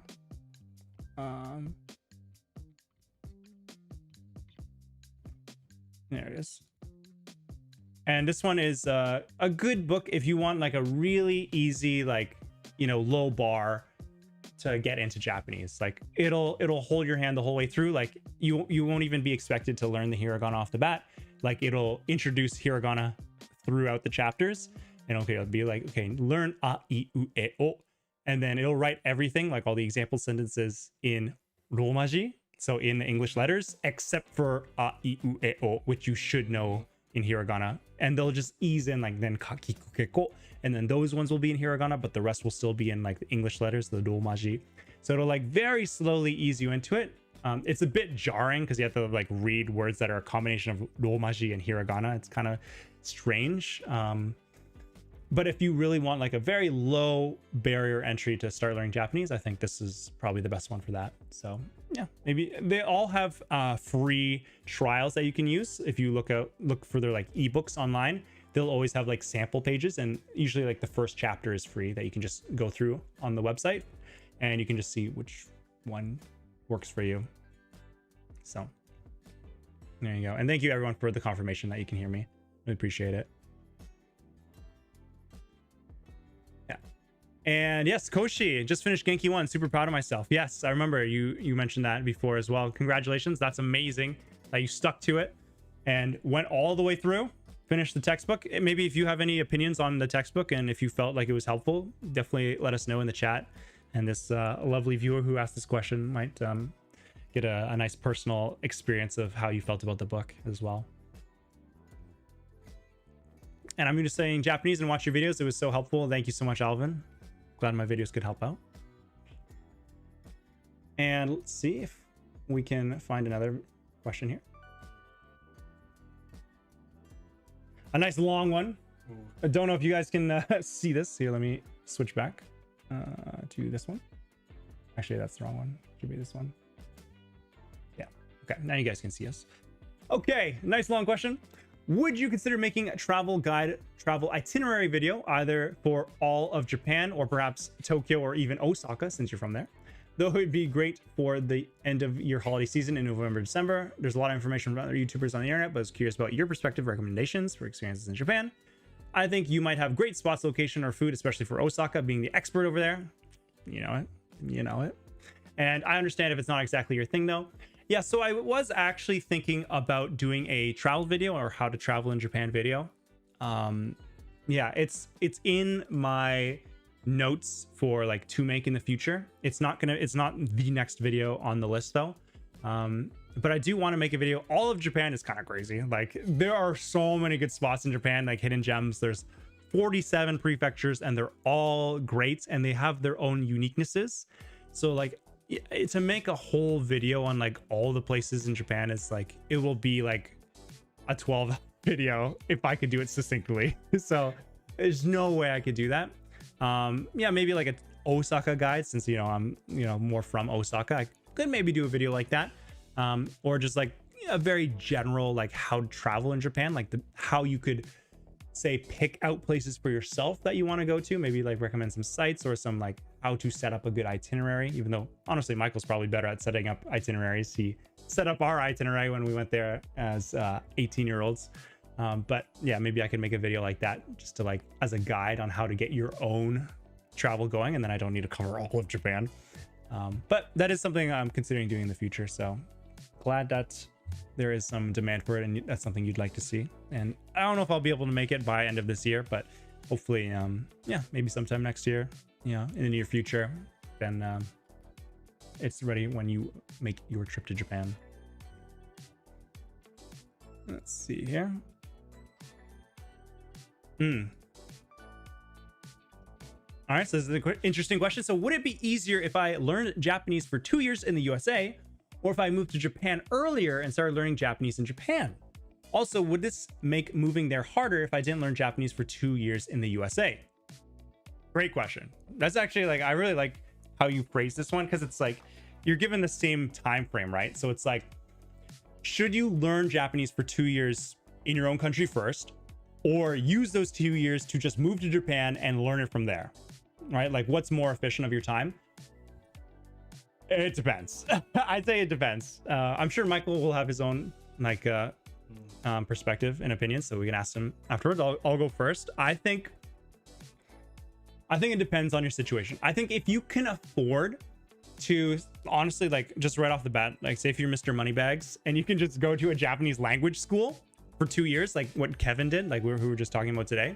If you can afford that, I think, yeah, just move to Japan and do it. And if you don't need to like work a job for those 2 years and you're okay to just totally focus on learning Japanese and you're in Japan at a Japanese language school and maybe work a part-time job as well, like in an izakaya speaking Japanese, there's going to be nothing better than that. Like that is probably the best you could do to learn Japanese. You're studying it, you're in Japan, you're working in Japan, you're probably socializing in Japanese. That would definitely level up your Japanese the most. And that's what Kevin did today, who got his N1 in 2 years. If that's not the case and you're thinking like you'd move to Japan and start working here, ideally, versus you study a little bit in the USA for a couple of years and then move here for work, then I think it's a little bit more nuanced. In that case, it depends on what kind of job you can get in Japan and how realistically you have time to spend on studying Japanese. Because I really emphasize that as an adult, you're just not going to pick it up naturally, especially if you're not at least at an N3 level. It's like you got to study it.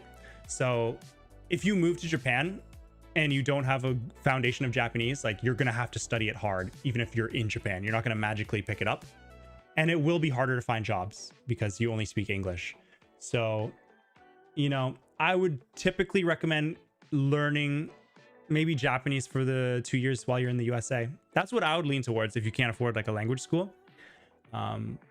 Unless you have a really particular skill set that you can get a really good job in Japan, and even with only speaking English, and you can afford to study Japanese on the side, then I think it would make sense to move to Japan. But other than that, I would just commit to learning Japanese as much as you can in 2 years in the USA, and then move here, and then it'll be a lot easier to find jobs as a at least semi-bilingual, and it'll be easier to socialize and kind of melting pot your way into society and actually interact with people.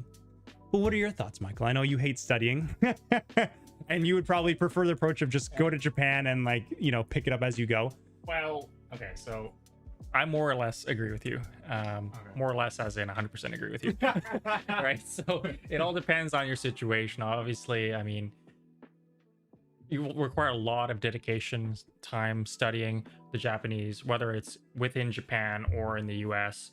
It depends on your situation, of course, because if you live in Japan, you have to pay for rent and all these other things. So if you're already like in a comfortable place in whatever country you are already, I'm guessing it's the US, right? So yeah, if you're already in a comfortable place in the US, whether you're still living at home or you have a house that's paid off or whatever the situation is, it's going to be easier to study for sure in your home country, right? Just in your current situation. In your current situation, because you don't have to worry about all these additional expenses, and you already have a job maybe in your, in English, right? So it'll just be easier to save up for when you do come to Japan and be able to enjoy it more. And then I don't know if you've mentioned this before, Toku, but when you do come to Japan, you might think, wow, I'll just learn everything through everyday language. But when you go to the konbini and you buy something like, like melon pan or something, right? They'll just ask the same questions every time, like, fukuro arimasu ka?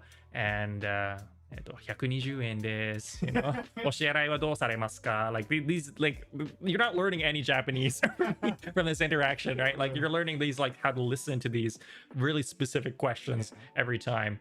And Kimari no seirifu. Yeah, kimari no seirifu. You're not learning much. And then a lot of the signs in bigger cities like Tokyo, Osaka have signs in English on them too, right? And your eyes are going to default to the you're going to read the English signs anyways, right? So yeah, you're not going to be learning as much Japanese just because you're here like in the moment, right? Mm-hmm. So yeah, if you really want to like have an easier in and be able to focus on both your existing job, or maybe you already have enough savings to just do nothing but study in the US, it'll definitely be easier in the US than it will be in Japan. Right. So yeah, I do recommend staying in US. But I mean, yeah, if you think you only live once, I'm only I don't know how old you are, but I'm only 21 one time, right? Yeah. Like might as well come to Japan. Like that's another angle. That's totally fair, as well. Yeah. So it depends on your situation, how you think. So yeah, and you're like for sure at the end of the day, and you know what's best for you essentially, and what's most appropriate for your situation.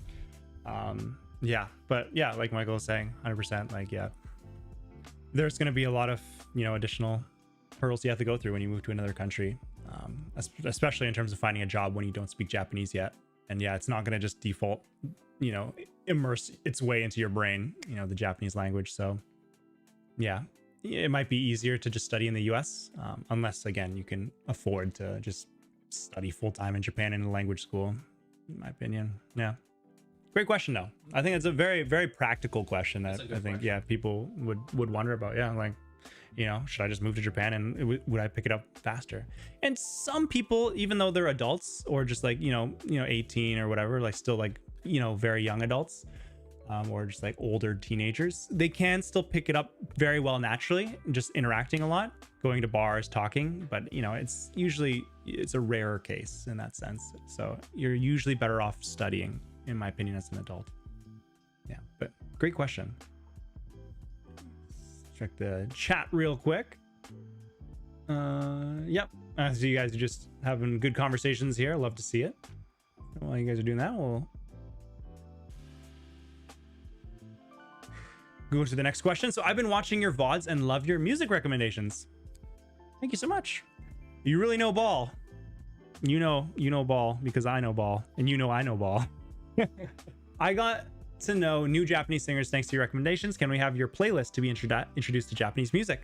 Yeah, I mean, I don't have a public playlist per se. Yeah, but I can just give you a couple artists right here. Just switch here.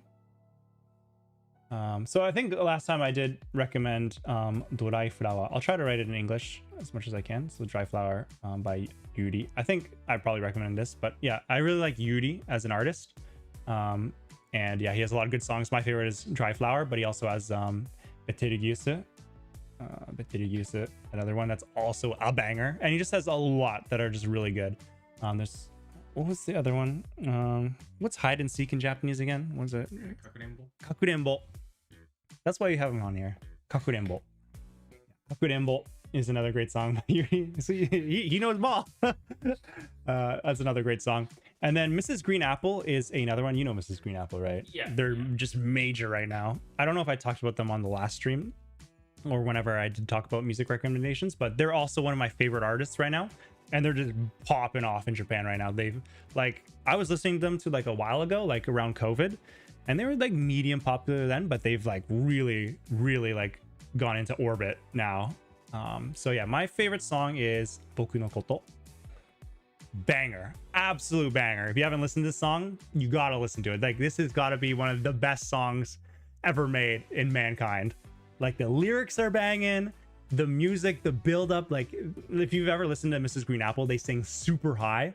It's so satisfying to listen to. And this one just starts off really quiet and soft, and then just slowly builds up. Then the chorus, and as soon as you think the chorus is gonna end, they just take it up another notch, and it's just like, oh, so epic. So if you haven't listened to it, Boku no Koto, amazing song. Another one I like by them is Circle as well. Low-key song, not many people know it, but it's also just a soft banger. And then another one, Aoto Natsu, is a popular one as well by Mrs. Green Apple. Aoto Natsu. Yeah, I mean, I could go on, and I think I mentioned Bansanka before, by Tuki. This is also probably my favorite like female singer right now. Bansanka is a song by this artist called Tuki. I think she's pronounced Tsuki in Japanese. But yeah, absolute banger. And I mean, you guys already know Yoasobi, and I'm pretty sure I talked about it on the stream as well. But yeah, the duo that does Racing in the Night. Everyone knows that song. If they don't know the name of the title, they've heard it before, the actual song. And then my favorite one by them is Moskoshi Dake. And I'm pretty sure I mentioned that last time. Moskoshi Dake. Banger. So that'll give you some songs. And then add that to a playlist and just turn on radio on Spotify, and you'll find a lot of good artists. Yeah, exactly. That's basically how I find my music. Yeah. So those are just a little hand-picked recommendations of songs by yours truly, Tokuyuu. Push that back. All right. Oh, that's a good one. Okay, maybe we'll answer that one. I see a lovely question in chat by Devjal, if that's how you pronounce it. Okay, one second. Jidu, since we're talking about the singing. By the way, Tokuyuu has the singing training going. You promised an acapella, remember? I didn't promise an acapella, but I did promise I'd sing for you guys at one point. And there may or may not be a video coming up in the near future. I already told Michael about it. There may or may not be a video coming up in the future at some point of me singing. Depending how it goes. Depending on how it goes. So yeah, look forward to that. Look forward to that. But it will involve me singing on stage. So yeah, I'm currently filming a video, planning/filming a video, preparing for that. So hopefully you'll get to see that in the near future as well. Yes. Thank you for your lovely question. Thank you for remembering, Jiu. Love it. Yeah. Anyway, so yeah, going back to this lovely question chat, which I think we could have our amazing expert here. You're the one who's more of the expert on it. I don't think so. All right. So question by our lovely guest, Devjal 22. How to get a Japanese girlfriend? Yeah. So there's a lot of differences between dating in the West versus dating in Japan. One of the things to talk about is like, hey, there's the 3-date rule, essentially, where you go on 3 dates in Japan, and by the 3rd date, you profess your love, and then you're dating. official. You're in your official couple. But it's like, oh my god, I could not commit to dating someone after just seeing them 3 times. Like, that's Well, crazy. to be fair, if you're already friends or you have the same Okay. circle or whatever, 3 dates is I more can than see that, fair. yeah. But like in this day and age where like, you know, you're using a dating app or whatever it is, you meet up, you know, on like a meetup group or something, and it's like at the 3rd time you hang out, you have to like make your decision. It's crazy, right? Right. Not enough time Yeah. to get to know someone, in my opinion. Yeah. But if you stretch it on to like 4, 5, 6 times, 5 times is really pushing it. Like after around the 4th time, she'll start being like, is he really interested in me? Like, where's the confession? Seems really uncertain about me. I'm kind of getting insulted. Yeah. It's not about you, babe. I just want to actually get to know you first before I commit to dating you. Yeah. It's an interesting culture where there's a bit of pressure to like, just start dating earlier. I think I was talking to one of my Japanese friends about it recently. And she was saying like, it seems like people in Japan don't take dating as seriously in that sense. It's a little bit more like, light. That's why they're more willing to date after only a few dates, because like, like we're dating now, and it's more just like, date and see essentially. And then, the first couple of months of dating, maybe first few months, it's just like, trial, and you're just feeling it out. And that seems like that could be the Japanese mentality of what is dating. Whereas potentially in the West, and this is how I feel like dating is a little bit more serious for me. Like if, we're just like having fun, we're flirty, and we're like happy to just have it a situationship or like whatever, like I'm happy for that. Sure. I'm glad to do that. But if we're really talking about like someone I really want to like date or be with, then I really want to get to know them first before I commit to dating them. And that's why I'm not comfortable dating someone after 3 or even 4 dates usually. So I think there might be a little bit of that mindset difference, that in Japan, dating is seen as more trial and error, just do it a little more lighthearted, and then it gets serious over time if it really works out. Whereas in the West, potentially, it's more like, okay, dating is more serious from the beginning. Like I'm really like committed to you and I want to make this happen. And that's why it takes me a bit more time to actually commit to wanting to date you. What do you think about that? I don't know. That depends on the person on the girl, right? So like, I don't like this mentality in Japan, but sometimes they have the kekkon zente de tsukiau, right? Which is the really like serious dating one, right? So just to translate, so it's like kekkon zente is like with the pretense of marriage. So dating with the pretense or presumption that you will get married, essentially. Yeah. And obviously, like, I think what the background here is like, don't just have a situationship with me, like date me seriously, treat the relationship seriously, but you're gonna do that anyways, right?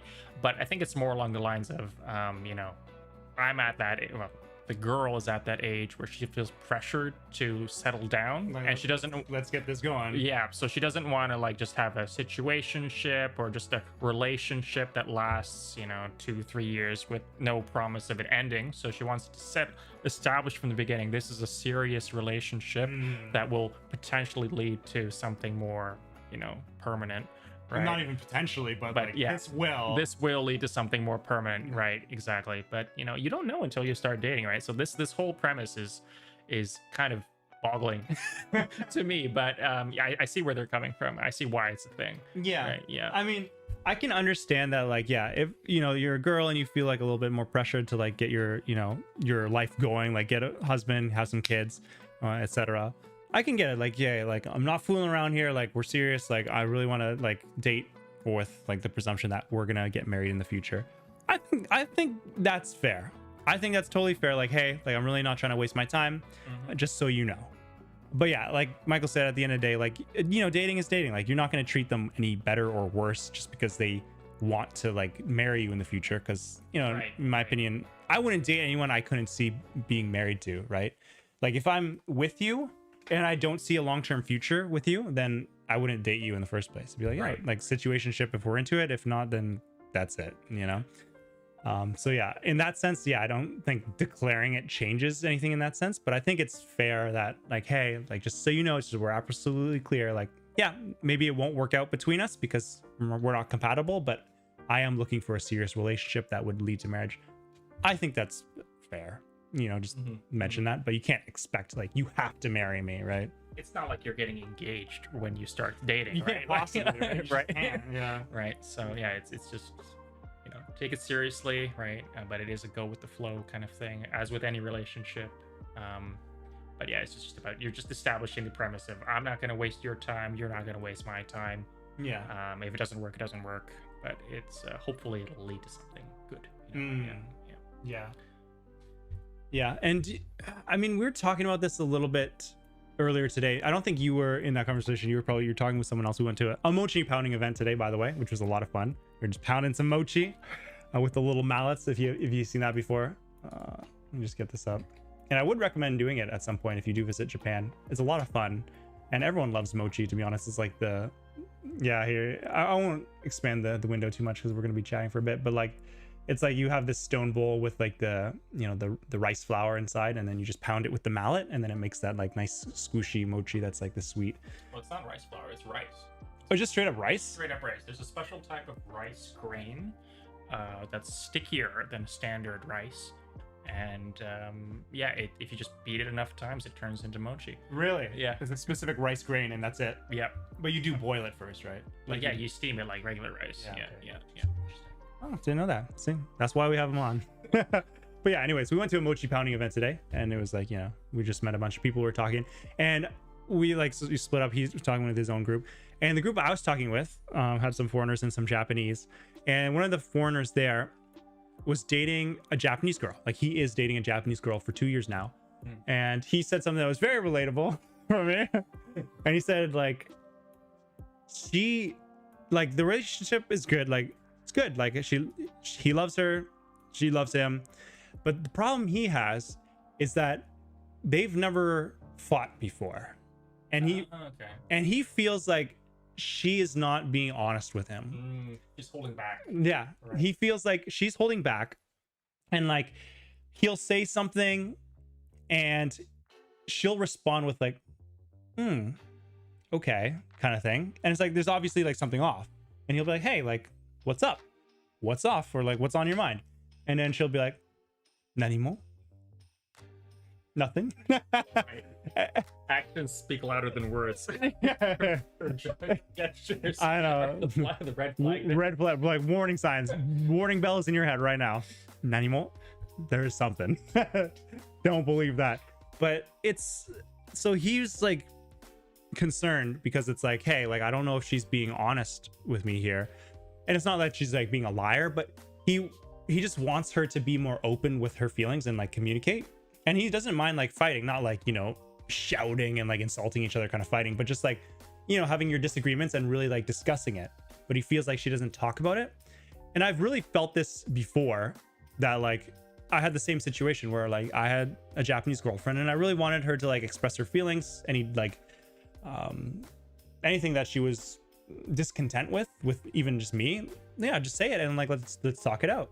But I found like my previous girlfriend wouldn't talk about that, so it feels like a very stereotypical Japanese girlfriend experience. But let's hear what you have to say. Do you think it's like a real Japanese woman or even just Japanese person tendency to not want to open up and say what's on your mind just to keep the peace, or is it just more international than that? And is there something that you could do as a partner? I don't know, it really depends on the person, but I do feel like probably majority relationships with Japanese girls are like that. So that's how my ex and I broke up. She had all these things that she was like a little bit discontent with, my quirks or whatever it was, so she just bottled up inside of her. And for me, I wanted her to voice them so we could work on it together and get through it together. And I can improve as a person, she'll be happier, we'll be a good couple. But she just build up together. Exactly. And then I can also tell her things I don't like about her, which I didn't really have much, but I in theory I could have said those things and then we could have grown up together. But she just bottled it up, and at the end she had already like made up her mind. She's like, okay, no point trying we're done kind of thing. And then that was the reason she gave me when she broke up with me, right? So just like it's tough when you hear all this for the first time and you're like, okay, well, what can I do, and she's just like, oh, it's done, there's nothing you can do, it's over. Right? So it's such a shame, right? Yeah, because like knowing Michael, like he would do his best to, like, if he got feedback, he would like listen to it, hear it out, and like, you know, work on it, like, you know, talk it out, see what's like a good compromise, and like work on it and see like, hey, what can I do? Well, I see your perspective, I'll try to do this more, and find like a good balance that works for me and works for you. But yeah, when they just bottle it up, and then like, well, the Japanese girl I was talking with today was actually talking about this, that they'll just bottle it up, and then so she's the one who's the problem. No, she's not the one there's a problem. There was the foreigner guy who has a separate Japanese girlfriend who wasn't there. And then there was also a Japanese girl in the conversation. But this Japanese girl has bottled up things. Yes. Okay, so you could say she's part of the problem, but she was self-aware, and it sounded like she's gotten better over the years at voicing it.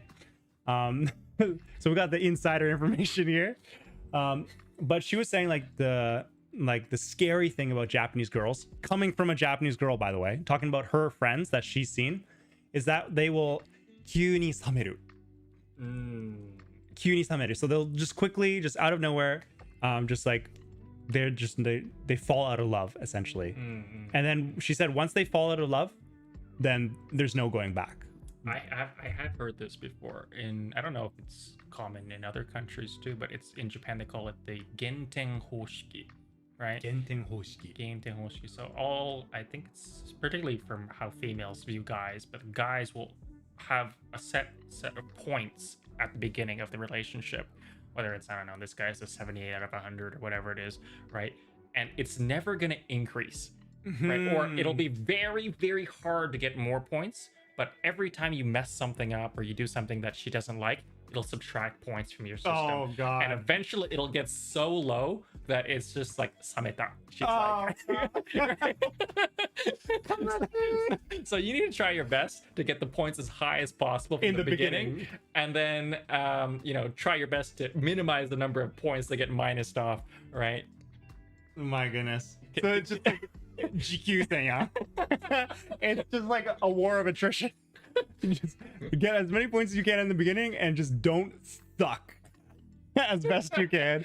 You won't get better, you just will try not to get as sucky as possible. That's so funny. Genten being like minus points. Yeah, minus Genten hoshiki, just like the way of doing it. Yeah. That's so funny. I forgot about this as a term until you brought it. I was like, oh yeah. So, wait, this is ringing a bell right now. Yeah, so we got the insider information here, guys, from enemy camp. Japanese women themselves. Yeah, so that's what she said. Like, she said, like, yeah, they'll have like these, discontentnesses about like you or the relationship. And it can be hard for them to express it. And then it'll just build up, bottle up. And then they'll just have all these like discontentnesses building up. And I guess you're in the background, you're just losing points. And then if you've lost enough points, then that's it. Yeah, you're donezo. You're donzo, right? This is Michael's shirt says. And then and it's like once they've like sametad, which is just like you've just gone cold, you've fallen out of love, then that's it, and they just break up with you. And it's kind of sad. Like it feels like mottainai, like it's a waste. Like it feels like we could have worked it out, and I could have we could have worked together so I don't lose so many points for both of us. But one of the things that Japanese girl was also saying, like, she's not very naturally good at just expressing these things that she's discontent with on her own. But she said she had a boyfriend in the past who would bring it up.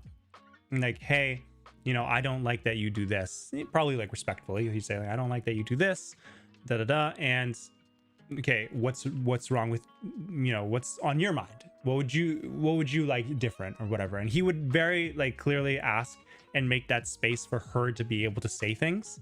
I'm not sure what he did differently to be able to actually get them to say it, 'cause sometimes you ask and they just won't say it, but he somehow made the space for her to feel comfortable to share. And she said that relationship went a lot better because she felt like she was able to share what was on her mind.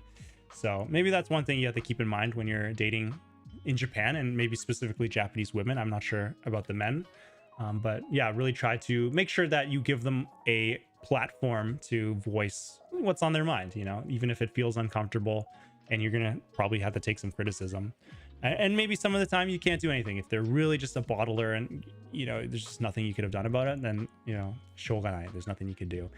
But maybe try doing your best to really draw it out of them as best you can in a way that makes them feel safe and comfortable.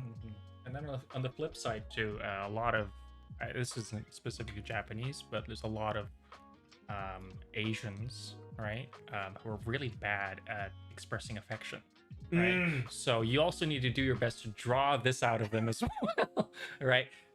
Shower them. So that's why you're attractive as a non-Japanese person, right? Maybe if you're from a Western culture who has a lot of, like, you know, public displays of affection, maybe not even in public, but even in private, right? They'll really like this because it's like, I've never had this with a Japanese guy before, right? And but you also need to encourage them to open up and also give that back, reciprocate that back to you. But don't be shocked at the beginning if they're like, I'm showering her all this love and she's not giving anything back. She probably just doesn't know how, because she didn't grow up with environment like that. Right. Yeah, so that's a very good point. I mean, like, yeah, my dad, who's Asian, like, yeah, very bad at expressing that. Honestly, pretty good considering, like, his parents as well, because, you know, his parents were Asian, were very bad at expressing love, very cold, typical Asian, and, you know, he was much better than that, to his credit.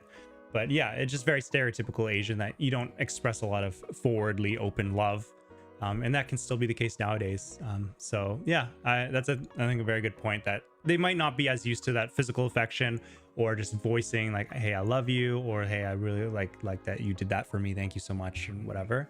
And yeah, that's I think that's a good heads up. Maybe don't be shocked if they're not over the top affectionate in the beginning, but that could be part of the allure of you know, of them dating you as a foreigner, that you can bring that non-embarrassing affection for them, and you can help draw that out of them too. And I think that's beautiful as well. Like, that's the whole beauty of, I guess, cross-cultural relationships, right? That, you know, you kind of teach each other something.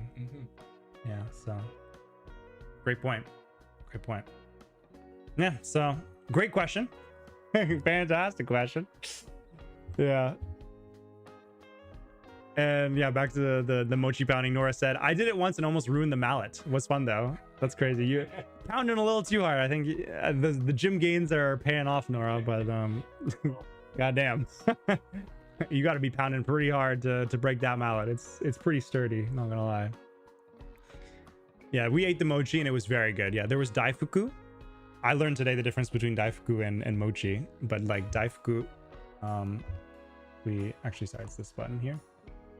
So daifuku it's like, what is it?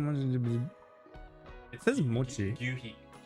Gyuhi is a type of thinner mochi that you use in daifuku and other sweets that contain like anko, red bean paste, and fruits.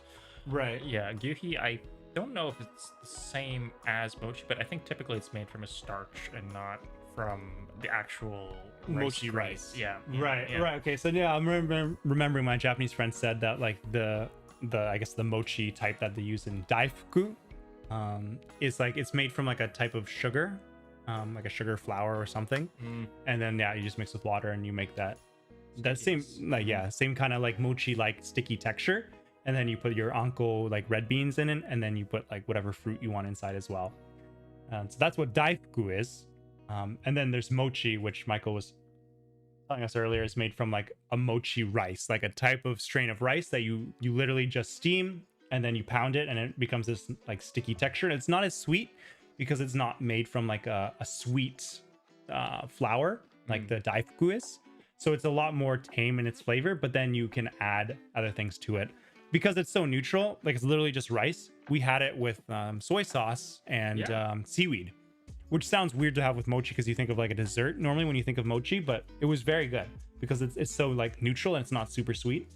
But then you can also have sweet mochi, and there's also yukimi daifuku, but I guess that's more daifuku, right? Yeah. Where you have an ice cream and you can pair, I think probably mochi as well, with like more sweeter things as well, which is very. Look up ohagi in the I have heard of ohagi before. Also something I don't know the difference of. So ohagi is like the really OG mochi sweet. So it's pounded rice, but it's not like fully pounded down. So you kind of see in the image here, it's a bit grainy, right?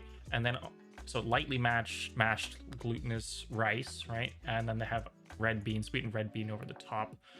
This can also be covered with, say, like kinako, which is roasted soybean flour. I didn't know what that was. Right? So didn't know that's what it was. yeah, but yeah, ohage is like, this is where like your inaka, so country bumpkin oba-chan would make for you if you visited home once in a while, and like, let me make mochi for you. This is what you'd get. You wouldn't get like the pounded stuff because that's like more labor intensive, and it's like a special type of rice, right? Yeah, whereas this one says it's just the regular rice. It can be regular rice too, but yeah, this is essentially treated as if it's mochi, but it's not really mochi. Yeah, this is a bit more rustic type of mochi substitute. So it's not fully pounded, and it's wrapped in the red bean paste, whereas maybe daifuku is like the other way around. That's right. Interesting. Yeah, I never knew the difference. So yeah, daifuku, mochi, and ohagi. You got to know the 3 differences of those sweets in Japan if you want to be a true expert. Yeah. And there we go. Now we know. Mochi is the actual mochi rice, just pounded, not as sweet. Daifuku is like a sweet flour that's kind of like mixed with water and then pounded into making like this more like mochi like substance, and then you put red bean paste inside of it, as well as maybe fruit, whatever you want, ice cream even. And then ohagi, this rice, regular rice typically, not fully pounded, and then wrapped in the anko, not the other way around, but the anko's on the outside, the red bean paste. I'll forget that in a day. But at least I knew it at one point, so it'll be easier to remember it another time. Yeah. This is why we have him on. He knows. Okay, but we're kind of bouncing back and forth between the topics here because I'm just like reading the comments in chat. But apparently in Japan, it's pretty common. But what do you guys think about breaking up via line? Oh, it's awful. Says Nora. It's awful. I don't know how many occasions I've had it happen, but probably only once or twice. But one was that really toxic person. Remember I told you before? The one with nightmares. Oh no. She gives me nightmares, bro. We don't have to tell that story here, but that is a quiet story. Very, very intriguing story if you want to share it. But no, we don't have to share that story. You will not sleep tonight. Oh my god, scary. Yeah. So but essentially you don't want just like it's not working out, we're donezo. No further explanation. No, let's talk over the phone. Right? Let's not meet in person. You have no explanation whatsoever. Everything seemed fine until it wasn't, right? So I really hate it. But I mean, basically breaking up via text, it's not unique to Japan. I think it's a global thing. Yeah, globally shitty. Yeah, globally shitty for sure. Have you had that happen to you before, Toku? I have not broken up via text, nor have been broken up via text. Thankfully. Yeah. Always at least had like a good conversation, at the end. Be like, hey, this is like how I'm feeling. This is why it's not working out, or vice versa. So it hasn't happened to me, thankfully. But I think I'm just like so oriented on building a relationship with good communication that I would never let it get to the point where we just break up via line. No matter how, uncomfortable our feelings are at the end of the relationship, I'd always want to like at least, have that, final conversation. Cause I feel like it's just mutually, respectful at that point. Cause it's like, time, maybe it didn't work out and you have ill feelings towards each other to an extent because, you really invested in them and now it's kind of not worked out. So I understand like the icky feeling and you don't really want to drag it on. So just maybe send a line message and be done with.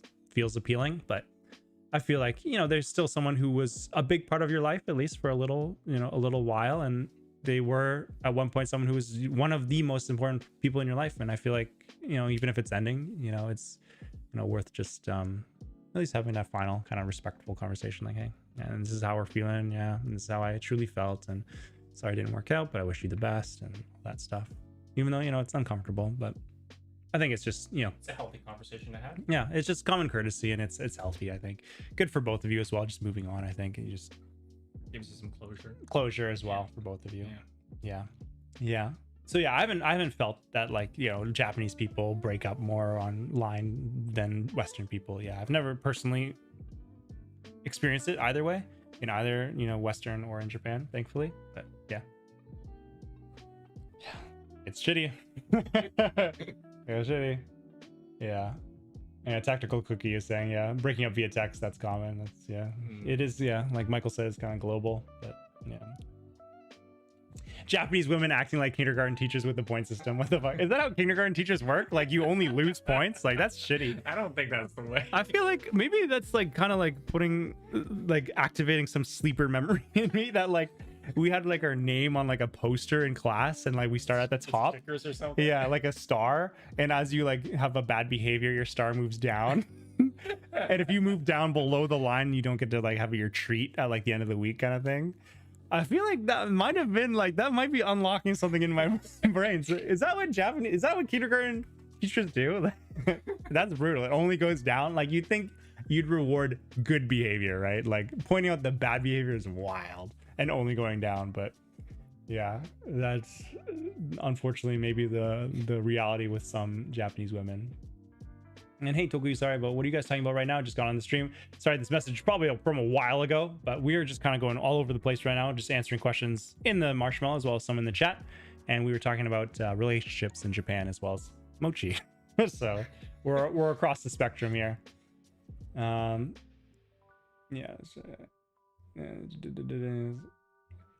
Yoasobi has a song called 17 in Kana. It starts with a news report, and I absolutely don't know what they're saying there.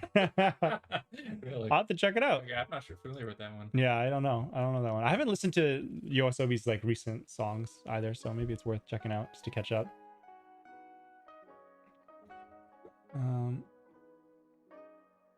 Okay, I saw a video of a foreigner that lives in Japan. She was talking about how she didn't know what to say or do when a friend was talking about how her dog died. How would you say sorry for your loss in Japanese? This is very relevant to me. So I stayed at a ryokan in Kagawa a couple days ago. And recent. Yeah, and actually it was my second time staying there. I stayed there once, like, I don't know, 7 years ago. And there's like a cat, like a kanban neko. Yeah, so there's like a cat that the owner has that just roams around the property and will just kind of wander into your room, and in the lobby you can pet it. It was really homey, you know, chill, laid back. And I saw the cat wasn't around, but I saw from an article from 2026 that this ryokan still has a cat, like a kanban neko, but I didn't see the cat around. So I asked the owner about it. It's like, is the cat still here? And she's like, oh, our cat just passed away on June 1st, so like about very recently. Passed away at 21, so quite 21. Yeah, quite cat. Quite Obachan cat for sure. Even 15 plus is kind of amazing, but yeah, 21 years old. I didn't know how to respond. I wanted to say something. とても残念ですね。All I could say was like, oh, I'm just so glad that, you know, it lived a long life. 21 is really something mezurashi, right? Yeah, the positive spin. Right, I like yeah, it. the positive spin. But I also wanted to say, like, you know, sorry for your loss. You know, it must have been like part of the family. But because we're close to Obon season now, which is a time where you mourn your family members that passed away, that area, the ryokan had like a river right beside it, and there's like a lantern festival next week that they'll, you know, the people of the town will cherish their loved ones that passed away, so they float lanterns down the river and put names on the lanterns. So she's gonna put her cat's name on the lantern and very sweet. Put it down. So I sympathize with that too. Nice. Yeah. But I think there's literally a word in Japanese that's like ご愁傷様です. You know that one? ご愁傷様. So this is like literally like my condolences. So you say ご愁傷様です.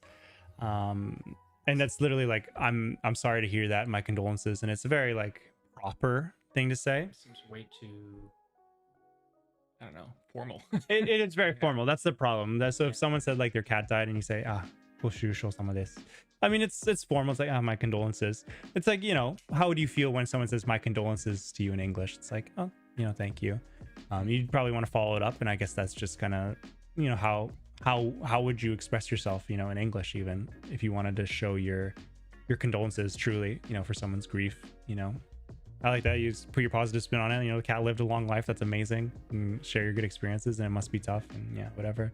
But it can be hard. So if you want to literally say sorry for your loss in Japanese, you can say "Goshu shousama desu."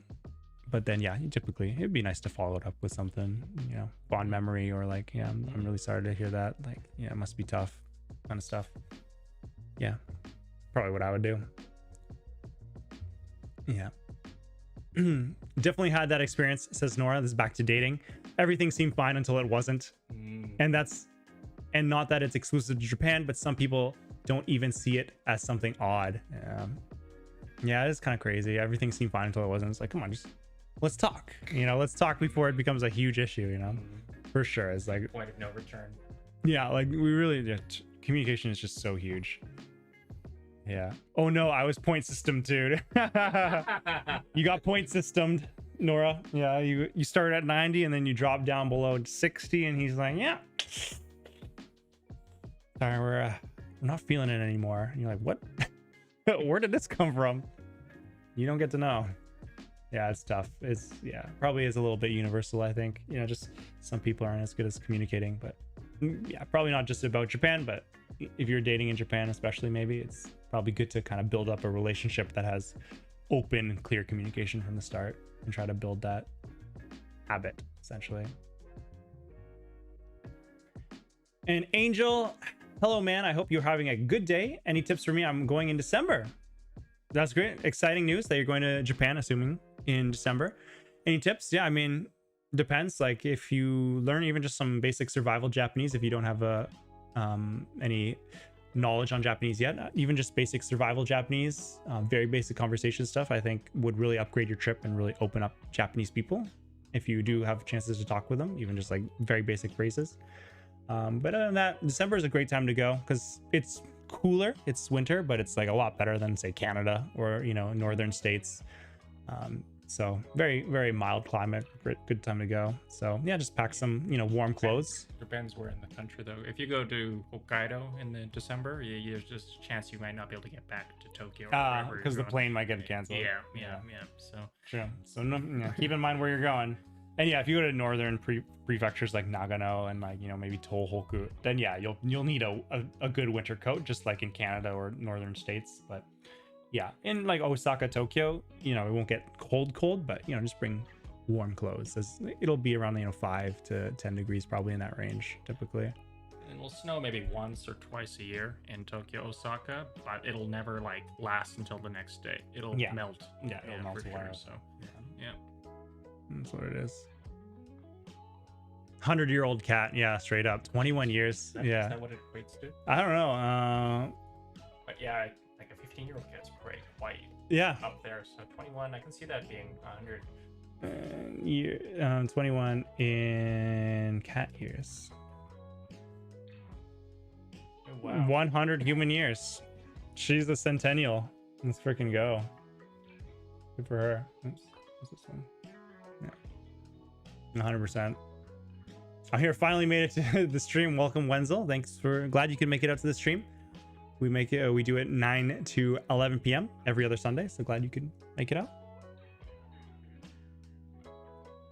Yeah, and if you have any questions, please post it in the Marshmallow. We did, go over some questions in the chat because, just try to also throw those in once in a while, but we do prioritize the questions that are in the Marshmallow typically. So please put any questions you have in there and, try to get to as many as we can, but we're having like lots of good conversations here. And it's already 11, so we'll probably slow things down. I don't know how Michael's feeling. I know we've had a long day, but yeah, we could probably maybe chill around for a little bit longer. Yeah, I have no concerns to continue going. Yeah, I mean, I'm having a lot of fun. Good. I'm having fun too. Yeah, it really is just such a pleasure like having someone on because it feels like, it's obviously I always get to talk with you guys, which is nice, but it's nice that we have like new perspective as well.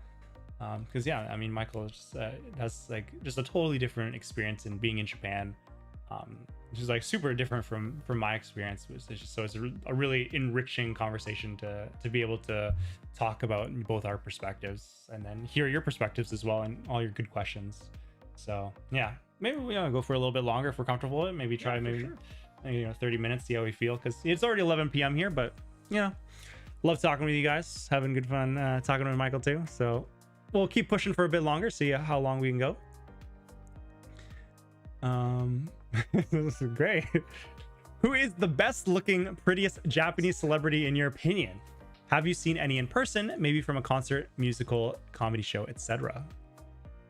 Okay, I'm not the person to ask this. I don't really watch any Japanese media. I don't have a TV at home. Oh, you don't have a TV? No. So when the NHK man comes knocking, it's really easy to turn them away. I just don't have a TV. But yeah, I don't watch a lot of media or really know much. So over to you. Thank you, Michael. And that's why we bring him on. That's why we bring on the show, guys. So unfortunately, I'm also not deep into Japanese culture or like actresses, actors, etc. But if I were to go a little bit more old school on you guys, one of my, I guess, favorite actresses type wise. Okay, I like this one. You like this one? Yeah. It would be Gakki. Yeah. So yeah, that's what she looks like. Very pretty. IMO. I would say like this probably, you know, closer to my, I guess, Japanese type. Although I don't have like a very specific type, especially when it comes to just like, you know, cute Japanese faces. I think, you know, if you're cute, you're cute. Okay, I know who to look up. But... Okay, here we go. Now that Gakki, the image of Gakki has gotten Michael heated up now. He's ready. He's ready to do his suggestion. Yes, what is that? Okay, I think her face is quite similar to Gakki's face, which is what reminded me. But she's a former weather newscaster. Okay. Yeah, I think I showed you the video before. Probably with the simps of the internet.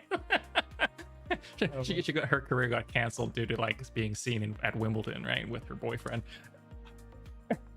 That's insane. Okay, give us the name in the picture, and then we'll get into that. Okay. It's Hiyama Saya. Hiyama Saya. Yeah. I'm gonna assume it's this kanji. Is this right? Yes. Yeah. So Japanese announcer and former weathercaster Hiyama Saya, or I guess in English, Junban order Saya Hiyama. Yeah, very very pretty. And so yeah, former newscaster. And so she was what, like, so she got a lot of simps online. Was that like foreigners who like saw clips of her, or was it mostly Japanese people? It was mostly Japanese people. There's a very niche term that I guarantee your audience doesn't know called what was it? Jakudan Eigyo. Right? Jakudan Eigyo. Yeah. Jakudan Eigyo. That this company called Weather News was accused of. Let's pull that up on the screen so we can see the kanji here. Is it this one? No. Jakudan. Dan is like dansei. Yeah. Okay. ちょっと分かったかも。Okay. So it's like exploiting men who are easily simpable, right? Great word, by the way. Simpable man. Right. Vulnerable male marketing. Or appealing to struggling men. Oh, incel. Great. Oh, we got more. Beta male.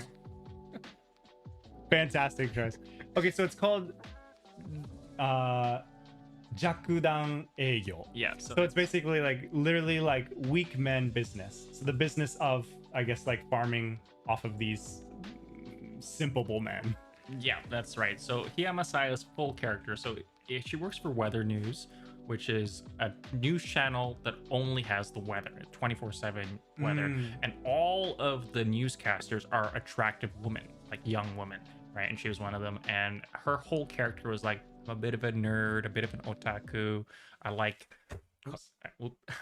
cosplay. I like anime. I love gaming. I love drinking Monster Energy drinks. And Monster Energy as well. Yeah. And everyone's like, that's just like me. Oh, okay. Right. So she was saying that to try to like appeal to this Jakudan crowd, the vulnerable men. Who knows if it was real or not, right? But it could have been, right?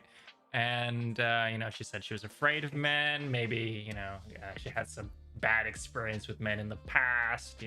No one, even though she's super cute, maybe she wouldn't be able to find somebody who would accept her for who she is, and everyone was like, "We accept you, Saya-chan."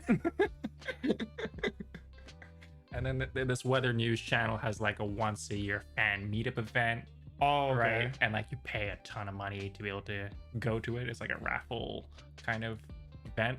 Okay. Right. So but if then- you're lucky enough and you get selected, like the concerts. yeah, and then it's like, I don't know, like a few hour session. You get to see all the weather news girls, and there's like some games that you get to participate in as an audience, right? Yeah. And like I think like the day before, okay, your ice keeps dropping. Yeah. Yeah, the day before the event, she was like taking leave, and she was found on TV at Wimbledon. Oh, wait, Right. so she didn't show up to that event? She showed up to the event. Okay, so But I she think, should. yeah, the day before, or either 2 days before, she was on leave, and I was like, "Where did she go?" And Oh, because she wasn't on the news channel. she wasn't on the news channel, Mhm. and yeah, she was at Wimbledon cheering on her boyfriend from Oh. the stands, right? So her boyfriend was a tennis player. Yeah. There's like a friends and family section of the court that you can view from, and she was sitting there, and everyone lost their minds. And that company's stock tanked like 10% in one day. Really? Yeah. Oh my god. So this Saya-chan, Yama Saya-chan. So like, yeah, I was just like appealing to all these guys that like, hey, like I'm a little nerdy. I'm a little afraid of men. I don't know if I can get a boyfriend ever. But it's like, well, well, I actually made a tennis pro boyfriend and I'm cheering him on. And then so that became public because it's a public event and people found her. Yeah. And they're like, what the hell? Like, this is not the character that you were on TV, essentially. Mm-hmm. And then, her career ended because of that? Well, I think she was able to go back to work, but yeah, I think she became freelance after that, and then she became a YouTuber, I think. Oh, and now I don't know what she does, but yeah. That's But funny. yeah. Anyways, she's very cute. I like her personality, but I'm not one of those jakudang. Yeah, he's Kyodan. Strong male. Strong Let's set the male record ego. straight here. Just because I think she's cute does not make me a weak man. Yeah. Yeah. Fair enough. Yeah, that's really funny. That's a good cultural tip that I actually did like know about. Like I've heard about it, but I didn't know her name or the full story behind it. So that's really funny. There's a great video on YouTube. I think it's by Japan Analysis on this one. Maybe anyone interested can look it up. Yeah. About this story. About this story, and it's hilarious. It's a good laugh too. So Yeah, it's like a satire as well, kind of commentary on it. yeah, it's good. It's good. Nice. Yeah, that's really funny. Female idols getting canceled over having boyfriends is the funniest and saddest thing of all time. Yeah, Yeah. I get that. Like, I didn't even know. I mean, it's kind of the same about, like, say, Korean male idols as well, like BTS or whatever. Like, I didn't know until, like, you know, after a few years of knowing about idol culture, that they're not allowed to have boyfriends or girlfriends. Yeah. Because, like, the whole business, like, a huge part of the business is that everyone, like, looks up to them. Not as just, like, beautiful people or, like, good dancers, singers, but also because, like, in the depths of their heart, they're like, maybe I could be with them because they're single. Like, it could be me that could be with them. And you have to keep that illusion going. So as an idol, you're not allowed to have Not even just as an idol, you can be like a major J-pop star as well, right? You could be like, you know, male, you know, 35 years old. You still can't like get Really? married. Yeah. You just have for to the be like sake of your yeah, career. You'll have to be very late career for the marriage to be accepted. You can't do that early career at all. So Like your agency wouldn't allow it. you wouldn't allow it. Yeah, I think it's illegal to include it in the contract, but you will lose your job if you do it. They'll find a way to fire you. Yeah. Wow. So Wow. The agency will fire you if you get a girlfriend or boyfriend in Japan. So the famous one is I forget the name of the girl, but I think it's someone from AKB48 in the past. I think she was found. I think she went to her boyfriend's house and like paparazzi caught it, and she was forced to shave her head, right, as punishment. She wasn't forced to, but she did it of her own volition as an apology. No. I think she had to. Like, I mean, maybe officially she did it out of her own accord, but it must she was have pressured been to it. forced by the company. Yeah. Wow. Yeah. You know, you want the agency to protect their idols, right? their talent, but it's not the case here. Yeah. Yeah. They're protecting their own image and their own merchandise, which is the idols. Right. Yeah. Yeah. So sad to me that they're not allowed to have partners and like, yeah. I mean, at the end of the day, like idols and singers, they're human too, right? Like they want romantic relationships, and yeah, they can still like love you as a fan and be like, thank you for all your support, and like I'm here for you guys, I'm here to make songs for you guys, and like meet and greet and talk to you and hear your problems and like share my problems, whatever. But they still need like, you know, romantic, like a true romantic partner. Like, yeah, Like if you're young and, you know, whether you're a male or a female, and you have all this attraction, right, from like thousands of fans, you know, you're gonna want to act on it, right? yeah, like you want to use that power. Yeah, you know? yeah, exactly. Yeah, it's a bit of a shame that you just can't do anything with it. Yeah. Right, so it's like, yeah, it's really sad. It's a sad thing about idol culture. I don't think it's just Japan, but you know, probably like including Korea as well, that idol culture, there's so much pressure to be the perfect existence, you know. And yeah, that is tough. And I think it is a bit tougher on female actresses, idols, etc., probably because like I guess the male audience is maybe a little bit kookier, like a little bit more obsessive. I think female fans can also get very obsessive. Let's not go make that assumption. So my mom, oh boy, Michael's Japanese mom. Japanese mom is like a J-pop fan, Okay. right? And like, you know, I mean, it doesn't scale with her age. Like, you know, originally she liked people that were like, you know, maybe 10 years younger than her. Now she's older, and she still likes the same age group essentially. Okay. So she gets older, and then they stay the same age, Okay. right? Which is fine, right? But like, there's this drama that she really got caught up on a few years ago. I forget exactly what the title of the drama was, but I think it was like Cheri Dan wa Maho Sky ni Naranai or something like that. Like, yeah, it's like if you're a virgin as a man, you'll become a wizard or something. Right? Yeah. The classic. Right? The classic. And like, I think it had some like, you know, BL stuff in that. Boys love. Yeah, boys love in that. So And some gay Some relationship. gay relationship, which, you know, some women like to see, and it's like quite cutesy apparently from her perspective. And yeah, I mean, yeah, they had the sex appeal, right, as guys as well, right, towards older women. So Okay. it's not just for, you know, young ladies that have the, you know, the simps and the parasocial andies attached to them. It's also all age groups and Yeah, all age all genders, right? We're inclusive here. Yeah, that's a fair point. I did hear that there is a bit of pressure, like at least from a cheating standpoint, that like if a female actress is found to have cheated on like her partner or boyfriend, husband, whatever, then she gets like canceled immediately, and there's like no comeback. But if a male actor, singer, whoever is caught cheating, then it's not as bad for them. It's not as Yeah, I can see that. So when I first came to Japan 10 years ago, there was this really big celebrity, character-wise, personality-wise, named Becky. Yeah, I know. Okay, let's pull Becky up. Becky, we got Yeah. Becky on the screen. The Becky. Yeah. Let's go right here. Mm-hmm. Give me this full screen real quick.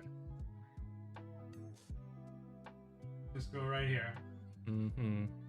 I forget exactly what happened here, who she cheated with, but she got canceled immediately. And I think Yeah. she kind of came back to TV a little bit, but it took her like 10 years to get back on TV, right? Jeez. Yeah. Yeah. Was her husband famous at all, or it was just a partner she had? I don't remember the details of this one, but I think it was another famous celebrity, like in Japan, that she cheated with, and then that guy just kind of got away with it, essentially. But yeah. Oh, so Yeah. the guy she cheated with Yeah, was married. also married. I don't think she was married. I think she was single at the time, which lines up with this spouse written here, 2019. This scandal's about 10 years ago.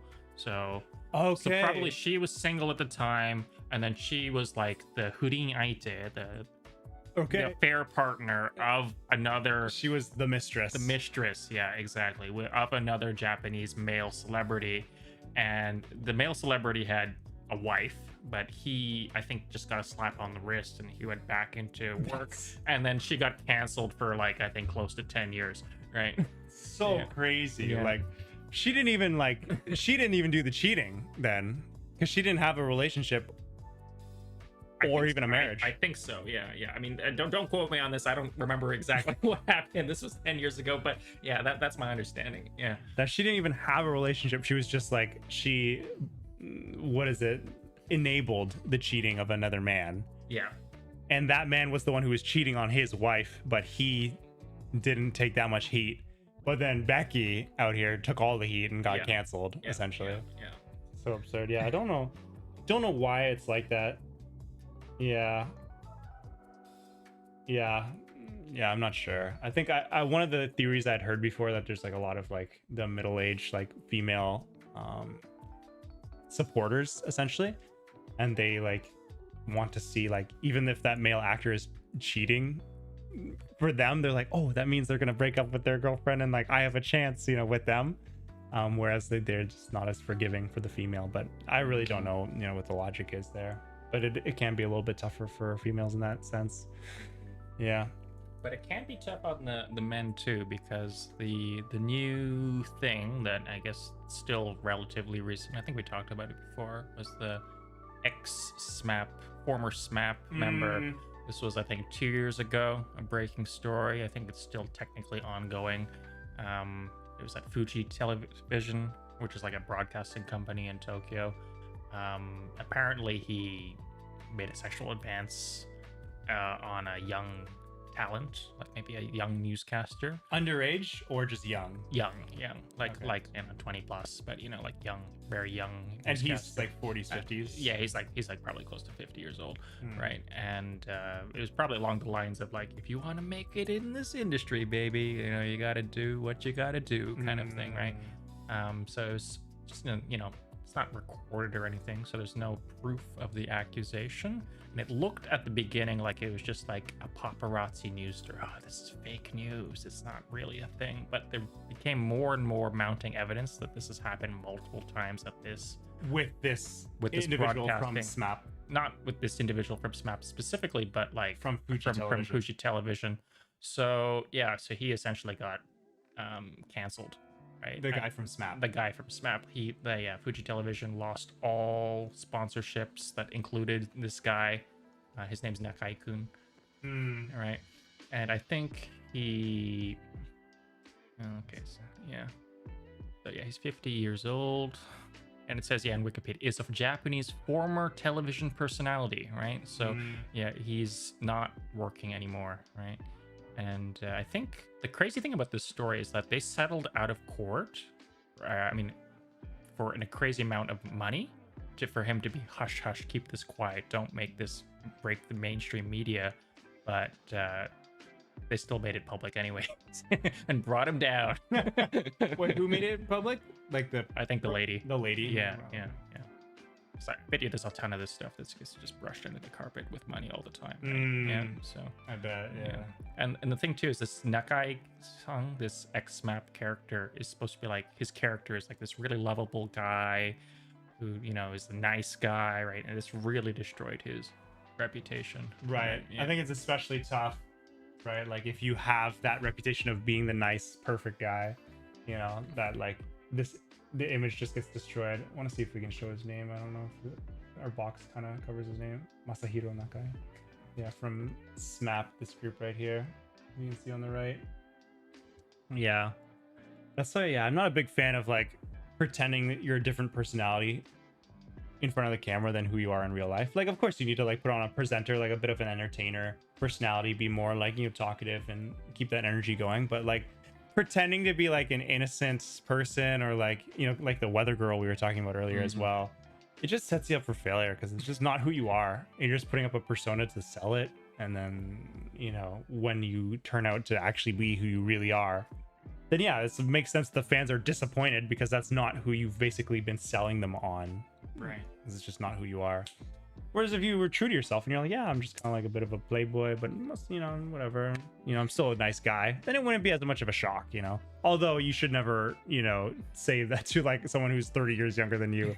Hey, babe, you gotta like, give me some wakara wakara if you want to make it in this business. Like, that's not appropriate for anyone, but like, at least don't pretend like you're someone you're not. Yeah. Yeah. Oh boy, Butter's favorite excitement line. Oh boy.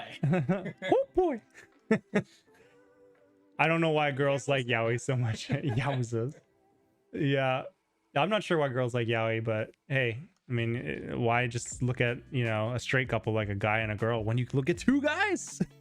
Two beautiful men? That's just like twice the beautiful men. Why not? That's crazy. I think Michael should be here more often. Makes for longer streams. Yeah, I mean, the conversation is just like, yeah, it's a lot more fun, when you get to like have more dialogue and more perspective. Like, again, like I had heard of Nakai-kun and like the whole thing with SMAP. It probably honestly from Michael originally.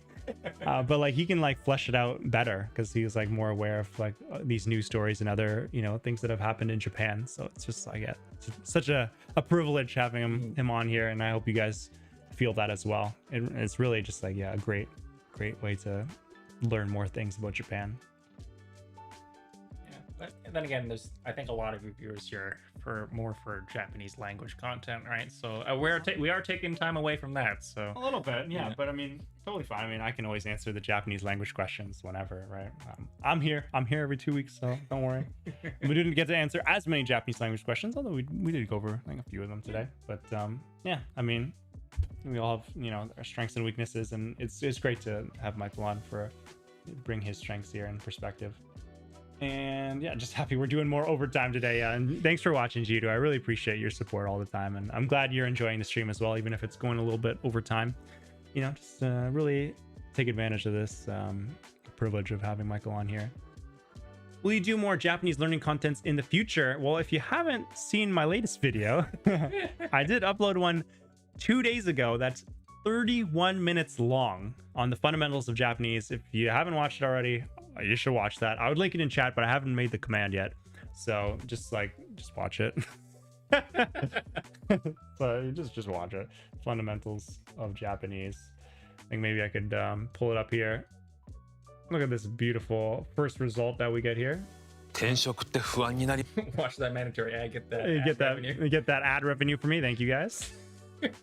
We'll watch that together. But yeah, check out this video on the fundamentals of Japanese. Is my most recent ones, and I do plan on making more videos in the future on the Japanese language as well. But also I like to make videos about life in Japan, so it'll be a bit of both. Ask Michael's mom and we'll find out. Yeah, next guest on the podcast, you guys. We'll get Michael and Michael's mom. Then we'll really get the full like Japanese perspective, I'm sure Michael would just love that. Oh yeah, can't wait. And then very boring name. Wait, we're looking at two guys right now. This is your yaoi experience right here, baby. And it's very intimate sharing the one mic, we just have to get really up and close. I don't think I've ever been this close to his face before, so this is I'm enjoying it as much as you guys are.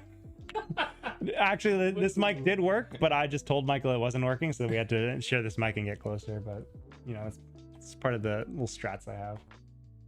Let's make this a bit bigger. Yeah, and then let's going through the chat here. I'm off, guys, so see you guys in the next stream. Thanks so much, Toku and Michael. Thanks, no problem. Thanks for watching, Koshi. Glad you could make it out, and thanks for watching as long as you did. And Nora, watching two beautiful men, does that mean we are watching yaoi right now? No? Yes, it does. It does mean you're watching yaoi right now. So if you didn't think you were into yaoi, you are. To hear about the culture differences and all these cancellations were really cool. Don't worry, Michael. Yeah, I'm also enjoying it as well. So good. Yeah, glad you guys are too. Thanks for having me here, guys. And very boring name. If this is yaoi, I'm clearly into it. Let's go. He knows. Ball knower, thanks for the stream. Yeah, thank you very boring name for always tuning in. Nubis as well out here laughing. Yeah, we got the bonus time out here. We'll probably wrap it up shortly, but glad we could get a little bit longer in here.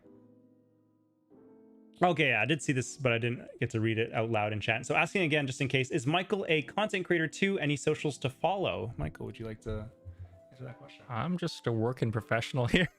Like, I'm in no means any content creator. I don't have anything really going on. Nothing to follow at all, unfortunately. This is my first time being on anything. so Well, you thank you for being here. Thanks for having me. Thanks for having me, guys. Yeah, I mean, you do have Instagram, but I feel like you use it more just like to like use privately and connect with friends, right? Yeah. So yeah, I mean, hopefully this won't be the last time we have, you know, Michael out here on the stream, so you'll get hopefully more opportunities to ask him if he decides to bless us with his presence and knowledge as well. But yeah, he's not a content creator, he's just a working man supporting our economy out here, you know, so that's his specialty. And that's also why we get the unique perspective as well, because he's not a creator like I am. He works in industry. Yeah, the new video was so helpful, learned a lot even after 7 months of learning. That's great to hear, Avid. Yeah, I did want to, like, it was the fundamentals video, but I really wanted to include some like really good content that I thought even someone who already knows the fundamentals for the most part could still learn something new from the video, because the stuff in that video, like the mora timing and everything, I didn't learn until like several years into studying Japanese. Like, I probably got N1 before I knew about mora timing, and I was just like, this is killing me out here. Why did no one explain this earlier? So even if you have like a decent exposure to Japanese, I feel like you could probably still learn something from that video. I'm sure Michael could not tell us what mora timing is. I have no idea. It's Hatsumimi for me. Yeah, exactly. I'll have to watch the video to find out more. Yeah, exactly. You'll have to watch the video. I released it 2 days ago while he was traveling, so he hasn't seen it yet. But yeah, I'm glad you learned something from it. I'll plug. Lil plug. Oh boy, never mind, Lamau. Michael, you would be a great storytime content creator. 100%, I agree. Michael's got the best stories and, like, you know, the best life experiences as well, like the 24-hour shifts and like all the scrappy jobs he's done and how he's built his way up. And yeah, he's really good at telling stories as well. So I agree. Could be in the cards in the future. We'll see. Oh, that's not a no. That's not a no. Yeah. And it'll be great to have him over more often, says Nora. There you go. All right, we can arrange that. All right, look at that. We've convinced him. Let's go, guys. We'll have him over more often. Let's go. All right, we'll get him here every month. Yeah, way more insights on different topics. Love the heavily conversational vibe of the stream. Yeah, it's very nice. It feels more natural to kind of get more information, like probably out of both of us, just because we get to converse rather than just, you know, me talking with you guys and, you know, coming up with what I know as best I can and looking up, you know, what else I don't know. Yeah, I knew most of it, but not the O is O and A is A. Yeah, I know. I also didn't learn that until pretty deep into my studies, and I was just like, come on, like when it's written as O, but it's actually pronounced O. Oh, yeah. Right? Yeah. Like Yoji, like plans. It's like, it's not Yoji, right? It's Yoji. And that's something I didn't know. And sensei, like I was always pronouncing like sensei as like sensei, but it's actually right. It's just like right? Sensei. I think there's still a subtle E sound. You feel like there's an E sound there? Yeah, Sensei. Sensei. Yeah, it's like a short E at the end. Yeah. There you go. Right. So it's probably just like feeling and like, you know, probably what part of Japan you're from and how you grew up as well. So yeah, 100%. So you just gotta keep a good ear out for these things as well to really just kind of get in on the native accent. Sounds like the start of a podcast. This is a very boring name. Hell yeah. Yeah. But yeah, I mean, it's 11:30 out here. I think it's probably a good time to wrap it up. We did a little 30 minutes overtime out here. I mean, this is nothing compared to, you know, Michael's level of overtime that he's done in the past. Not even overtime, just part of regular shift, honestly, 24 hours. But hey, in true Japanese spirit, we did a little bit overtime out here. But yeah, feel like it's time to wrap it up. You know, we've had a long day, and it's already been a 2.5 hour stream. So yeah, thank you guys so much for watching for as long as you did, whether it was 2 minutes or 2.5 hours, the full stream. Really appreciate it. And yeah, like really, like again, thank you so much to Michael for coming out here. He's, you know, he's not used to like being in front of a camera, and like, you know, like you said, he's just a working man. He's just like my homie from all the way from middle school, that I've like, you know, kept in touch with, really good friends. And yeah, he's just like, you know, I asked him like, yeah, you're over for the weekend, and I am doing the live stream. You think you could maybe come on board? You know, you got some good knowledge. And he's like, I don't know if I have as much knowledge as you think I do. But yeah, despite all that, he was still, you know, very generous to come on the stream and share some of his wisdom. And yeah, so yeah, I hope you guys appreciate it as much as I do. And yeah, Michael, any last words from you, and you know, how you felt about the stream and the conversation today? It was a whole lot of fun. Yeah, I was quite nervous at the beginning, so but amazing chat here. Everyone's pretty supportive. 100%. Yeah, it's a nice little group we've got, right? We've got the repeat, not offenders, but the repeat, The offenders. the repeat customers. repeat customers, and yeah, repeat viewers. it's fun to talk with you and, you know, look up stuff together and learn more, and yeah, just have a good chill evening. So, Yeah. Thank you for those who joined in, and hopefully it wasn't too boring. Yeah, I had a lot of fun. I mean, if you are interested in Japanese culture, I feel like it's like, yeah, really good information today. So yeah, I really enjoyed it. And yeah, we got Saruzura out here. Hope to see Michael more as well. They love you out here. Yeah, glad you guys appreciate his presence as much as I do. I was like, why don't I know this? Yeah, 24-hour live stream so we can experience the Black Company vibe. Bring Michael back to the good old days, you know? Jesus.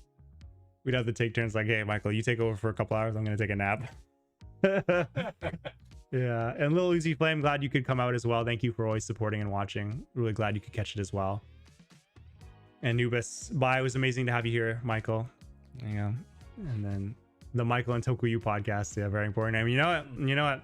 But yeah, again, thank you guys so much. It's really been a pleasure, and it was really fun testing this out. So I appreciate you guys being around to test out this new format, having, you know, a guest on the stream. So Yeah, thanks for having me. It was a lot of fun. It was really great. yeah.